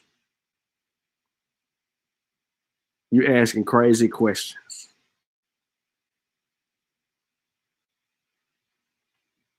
You ain't got no evidence of no afterlife. All of that shit you kicking is unseen.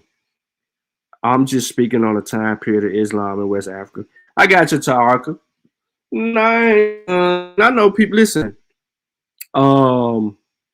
Fatu is Muslim. Is a practicing Muslim, but she also practices Fatanru, which is her traditional practices before the coming of Islam. So they get, you know what I'm saying? But that goes back to West Africans and this whole role of Islam. Like, we didn't take that shit seriously, bro. And I still don't think that they take it as seriously as actual Muslims, because there's something that they had that predates that many of them still hold. This dude said that this is being studied at the University of Arizona, similar to that ghost phone that you came up with. Bro, listen, there is no evidence of an afterlife, not by Gary Schwartz, not by a study at the University of Arizona, none of that.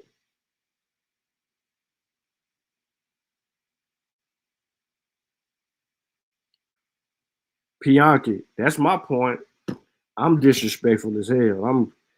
I'm calling out all the lies, bad research, etc. I'm calling all that out.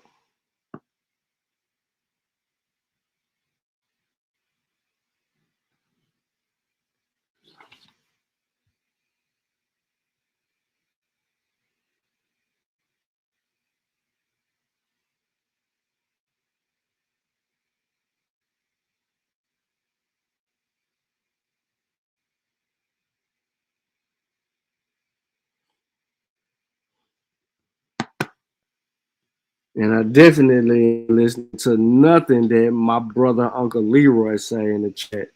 That man told me about a ghost phone. Say the people be using it to call and talk to the dead people. I ain't listening to nothing you talk about. Anything got to do with death.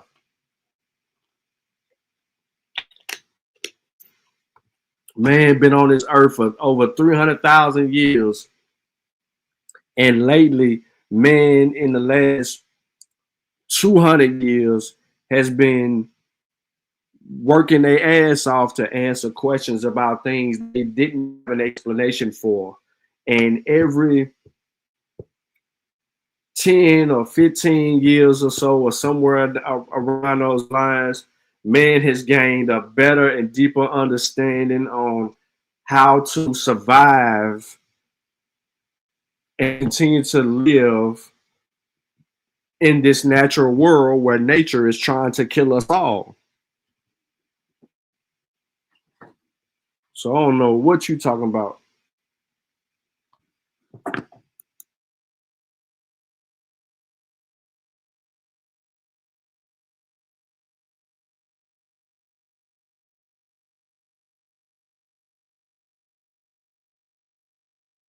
One minute.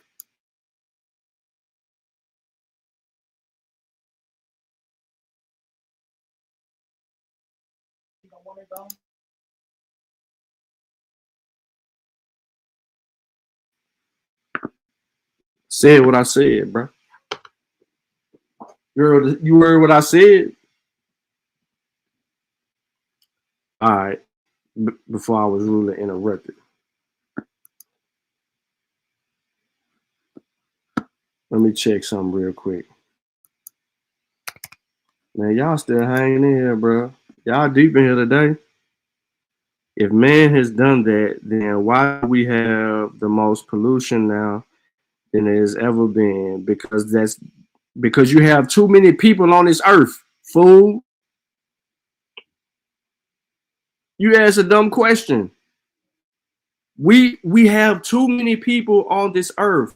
This is why they are fighting to come up with solutions for food.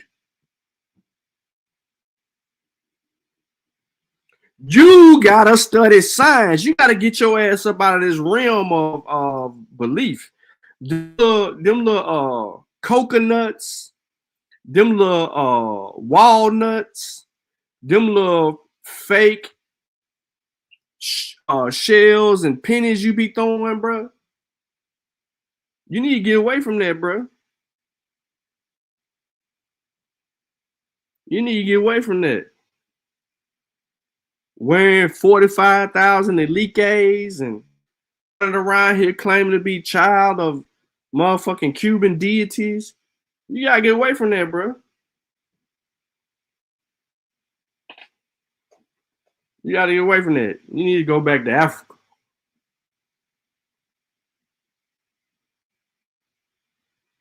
You gotta go back to Africa.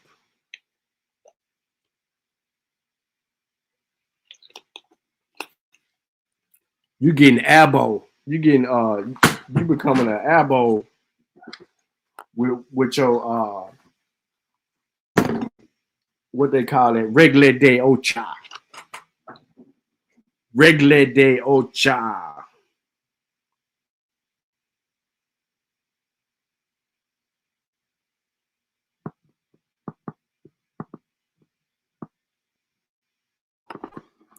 Hold on 1 second.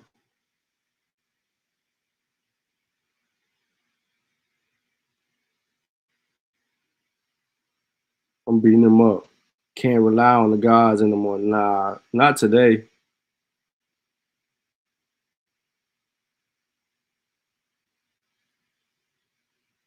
What you mean, the new theory? We come from a Big Bang?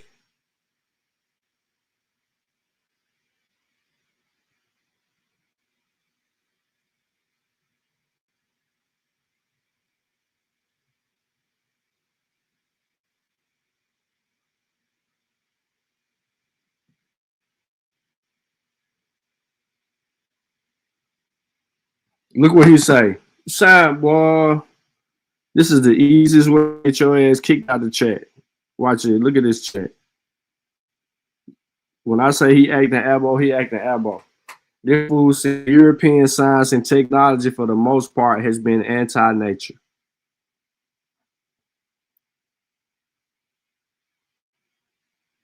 It sounds pseudo, bro.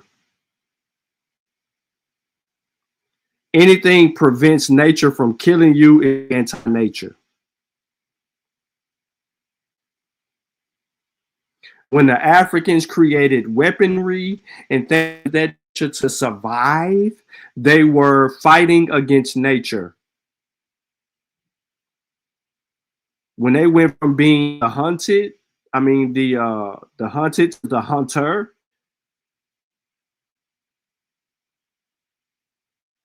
they were defying nature. When the Africans began to expose themselves to foreign pathogens, to resist foreign pathogens from killing them off, that's defying nature. That's being anti-nature. You gotta be careful with that, bro. Now, is it true that Europeans are trying to create mechanisms to outlive certain aspects of life? Yes, it is true. But not every form of science can be litigated to European or technology. There's people all over the world that are improving the sciences and technology as they speak.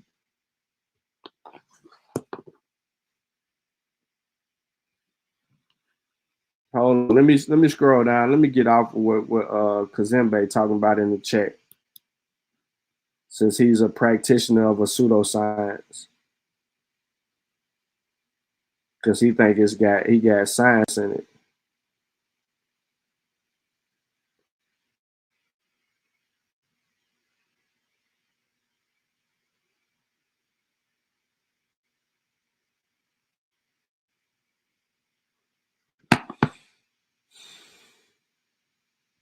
Hold on 1 second. Let me get to my favorite part of this book. One of my favorite parts of the book.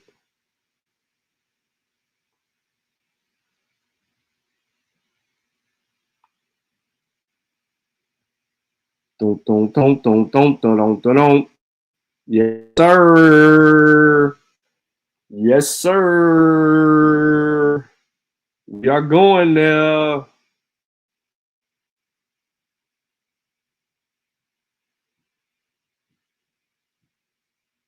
We are going there, MTA. Scholars of African American Islam usually view Moorish Science Temple of America as a peculiar religious sect. This is understandable given the treacherous terrain that must be traversed to understand the Moorish Science Temple of America. Early source materials on the movement remain scant. Its religious creeds tangled in esoteric eclecticism, and their followers' narrations bewilderingly conflict one another. This is the problem with Moorish Science Temple already. They in confliction with one another. Yet it remains vital to critically examine the MSTA, given its significance as one of the earliest Pan-American Islamic organizations of the 20th century. One of the influence other communities he came into contact with, thus Edward Curtis IV, a Dogon of African American Islamic studies, has advocated the need for re-examination of the MTSA through a more critical lens of the cultural history, in a way straitjacket of being a deviant heretical group. Watch this. Watch this. Most notably, on the founding prophet of the Moorish Science Temple of America, Noble Drew Ali has either treated his murky origins seriously and hagiographically exaggerated and romanticized his roots. Recent fortuitous discoveries of Drew's pre-Moorish documents have enabled historians to reconstruct a more empirical account of the Moorish prophet, while tampering with Drew's legacy could open Pandora's box with unforeseen circumstances that would bring no discernible benefit to contemporary Moorish American sheiks. The MSTA latent deserves knowledge of its genuine historical past, unencumbered from crudely constructed myths. The whole Moorish Science Temple of America is built on myths. They found the lie. Why I say he lied? Because Drew Ali was born January 8th in Norfolk, Virginia. By 1898, he was adopted by James Drew and Lucy Drew, an African-American couple that lived in Norfolk, Virginia. Big up Virginia. As a teenager, the illiterate Drew worked as a common laborer, rural farming, and wharf longshoreman in the southern port city to supplement his adopted parents' wages. So he was working. As such, Drew explored new prospects in the society and other societies, plying his trade first as porter of Richmond, Virginia. Yada, yada, yada, yada, blase, blase, blase. He's working, and so on and so forth. But in a large part, he got married to a female. Her name is he met her in Newark. They married in a mixed neighborhood. Drew alternated between working in the barbershop and a street preacher. For the latter, Drew attired himself as a loosely fitting, multicolored gown, covered his head with a brilliant purple hood, and cosmetically redesigned himself as Professor Thomas Drew, the Egyptian adept student, an East Indian from Virginia who ate nails and cured blind soldiers. His vast clientele sought him for a wide range of services, including crystal gazing, advice on love affairs, and Eastern wisdom such as forgetting 18 years of Jesus Christ's life. Swiftly, he emerged as the Black Newark's leader, faith healer amidst the crowded and competitive religious marketplace of seers, mystics, palmists, professors, and princes who taught mystical sciences since the turn of the 20th century. This is what Cusack is doing in our chat right now, teaching mysticism.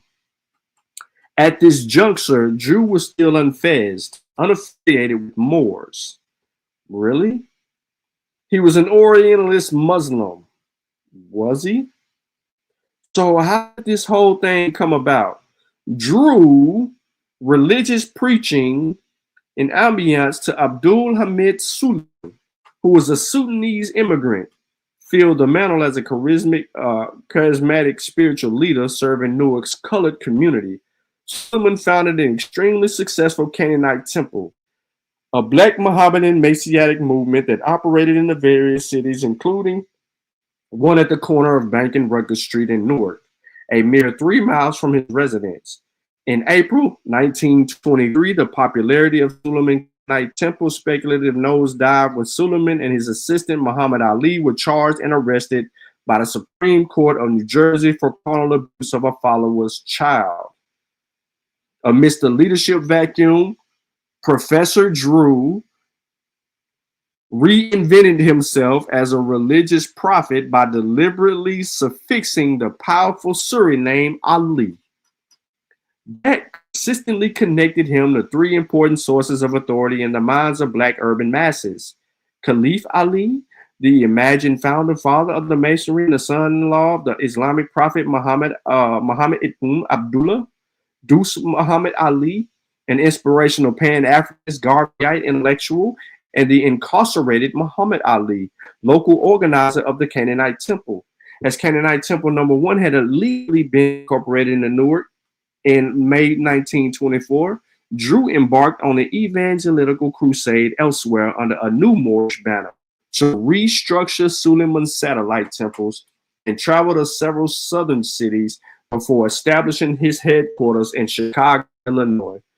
Drew stole Suleiman's idea, flipped it, ripped it, made it whatever he wanted to make it, and sold it to these fools that all think they are fucking Moors today. That's the best part of this book. Destroying the Moorish Science Temple of America's bull, Jizzle.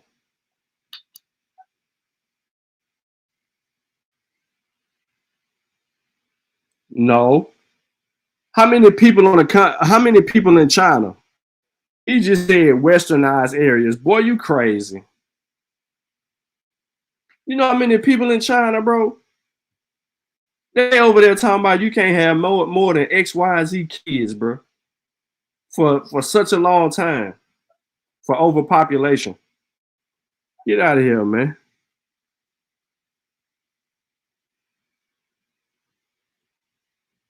Go take your butt to Idaho, North Dakota then. Get out of Detroit.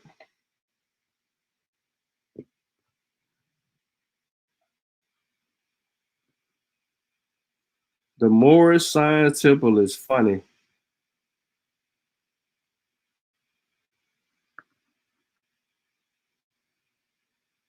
Barry, that's correct.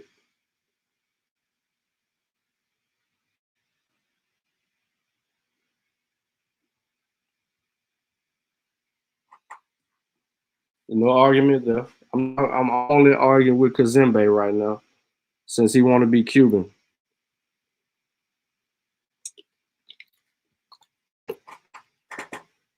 Since he wants to be a practitioner of a Cuban traditional system. Since he want to hide his Africanness in Cubana.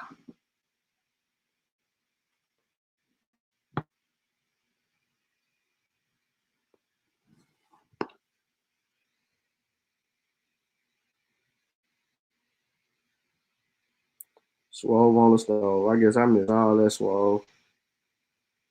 Yep. Damn, I missed all that swole.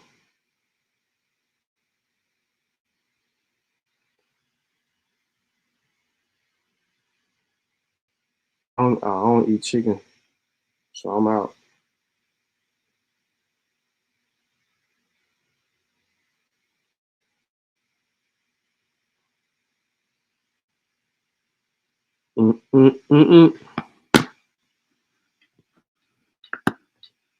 See? Quote unquote. Another one, Cuban crisis. A Cuban apologist. I'm being sarcastic at the moment. What's wrong with Paulo? Shit, everything wrong with it. Ain't no need for it. What you hide African deities in your shit for? We ain't gotta do that no more. Give that Shay. Get the Cubans that shit. And I ain't even talking to Cuban crisis. I'm talking to Uncle Leroy. Leroy got to get Cuban crisis back his shit.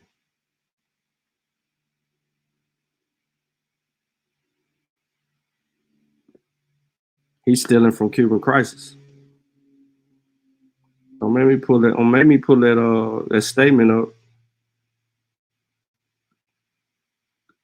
But nah, man, I'm done playing with y'all, man. I appreciate everybody tapping in, man. It's been a long show. You know what I'm saying? I might come back later on today and get the effing up elbows. Follow does not work better for people here, Larry. That's a lie. How do you know something works better for people here? How did you come to the conclusion? Hold on, I can't even end the show. How could you come to a conclusion that Paulo or Regle de Ocha works better for people here? How did you come to what made you come to that realization? Catholicism?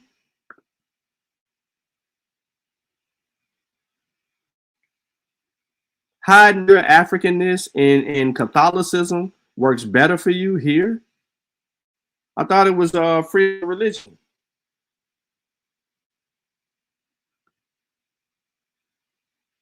Bullshit. Yeah, no. It wasn't see, that's the problem. Oh, I'm about to say Larry tripping. He said, but see, he says because Paulo in Cuba was tailor-made to fit the Western dynamic. How the fuck was it made to? It was made to fit the Western dynamic because of slavery.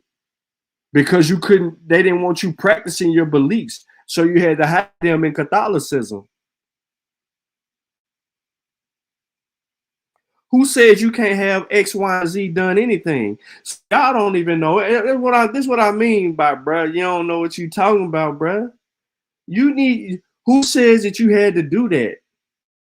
Right? What traditionalists say you got to do certain things, bro? You need to go. You really need to go get with some traditionally. You need to lean on a little bit more to Black Panther when it comes to this, bro.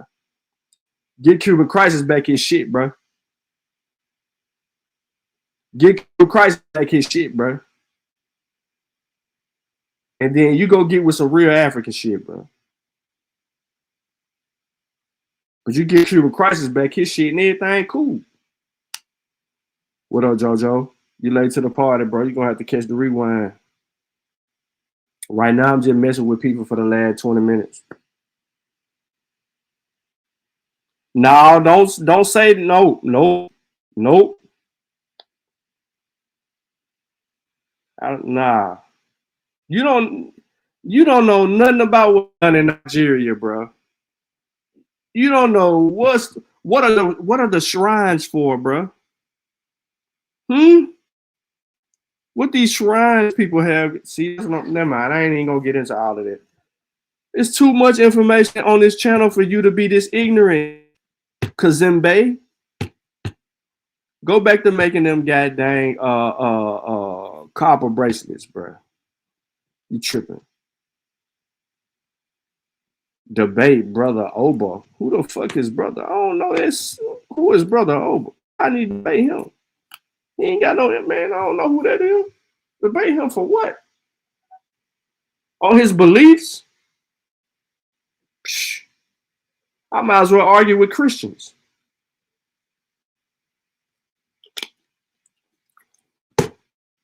Fundamentally, they're more sound than you are, and you stealing from Cuban Crisis. I'm standing on that. I need to get Cuban Crisis back. This shit.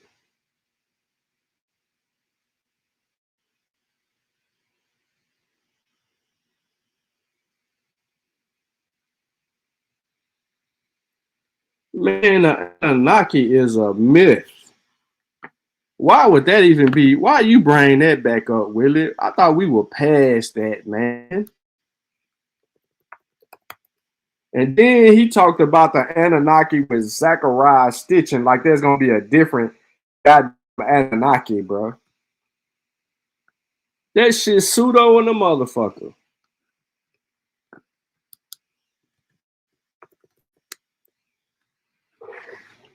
Ain't nobody listening to them fabrications. And then Buddy just said that the Anunnaki is black people, bro. That's crazy.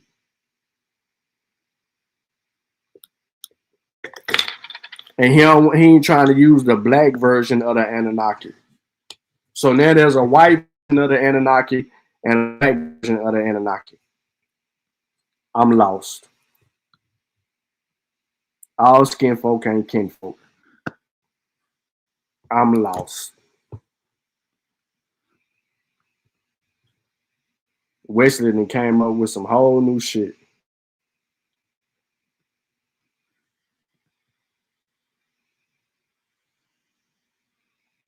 And it tells you among the Sumerian that the Anunnaki were deities. Conversation over. They were deities. There was an article that was published in Phys.org back in 2019. let me see if I can find it. Will it? It's a secondary source, but it's easier to read, and it also links the another source to it that was provided by the University of Arizona State. I got it pulled up now. But man, the Anunnaki, man, is mythology, bro. You're not finna tell me that the Anunnaki was some black people, bro. When the Sumerians tell you in their own words that they were deities, bro. Look, I'm finna show y'all something that's funny.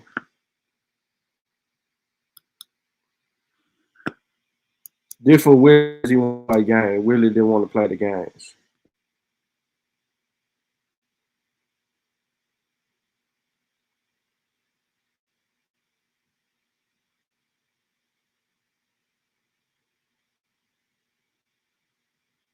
Bianchi, they are unorthodox Catholics.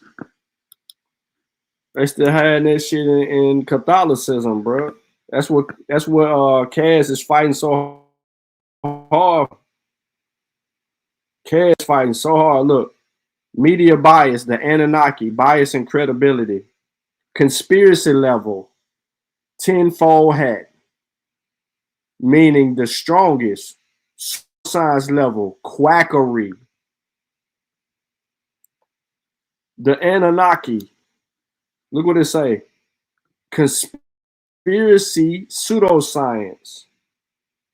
Overall, we rate the Anunnaki as a conspiracy pseudoscience source based on the promotion of unproven claims regarding ancient alien theories. Factual reporting, very low. Credibility rating, very low. I don't care what Wesley say. Wesley can say whatever he want to say, whenever he want to say it, however he want to say it. The Anunnaki is not factual, actual, and the damn show ain't no damn black people.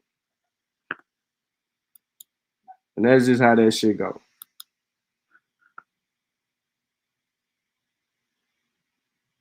This dude over there talking about the paranormal is real, no. Bruh, you is hallucinating. It ain't very minimal and regular de ultra. Yeah, the NOI did say that too, though, Cash. You're right about that shit. Y'all got to give up y'all pseudoisms. Y'all tripping. Quit trying to marry y'all beliefs with their science, bro. We ain't going. Man, I got to get up out of here, man. You know what I'm saying? I need to figure out if I'm finna make smoothies or get something to eat, bro. I know my kids got to eat. I appreciate everybody for tapping in, man. In honor of my ancestors, we will defend Africa by any means necessary. You say that stupid ish, you're going to get slapped in the face with this information.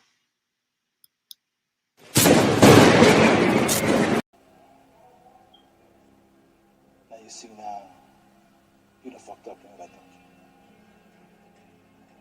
I see what I'm saying. No. I just think timing is everything.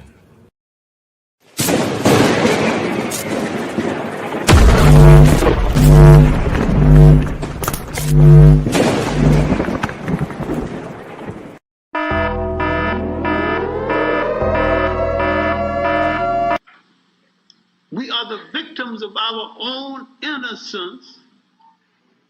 We didn't expect it. We were so unsuspecting. Some of us participated in it without knowing what we were doing. And to understand it, there's 200 years of history you're going to have to look at. 1400 to 1600. It's the major turning point in world history. At the end of these 200 years, the world would never, ever be the same again. Europe had come out of its bag. It had rescued itself at our expense. It had learned longitude and latitude again, had learned how to handle ships. In their search for Asia, and the spices and the sweets of Asia, they had discovered Africa en route, the greater prize. We are the victims of our own innocence. We didn't expect it. We were so unsuspecting. Some of us participated in it without knowing what we were doing.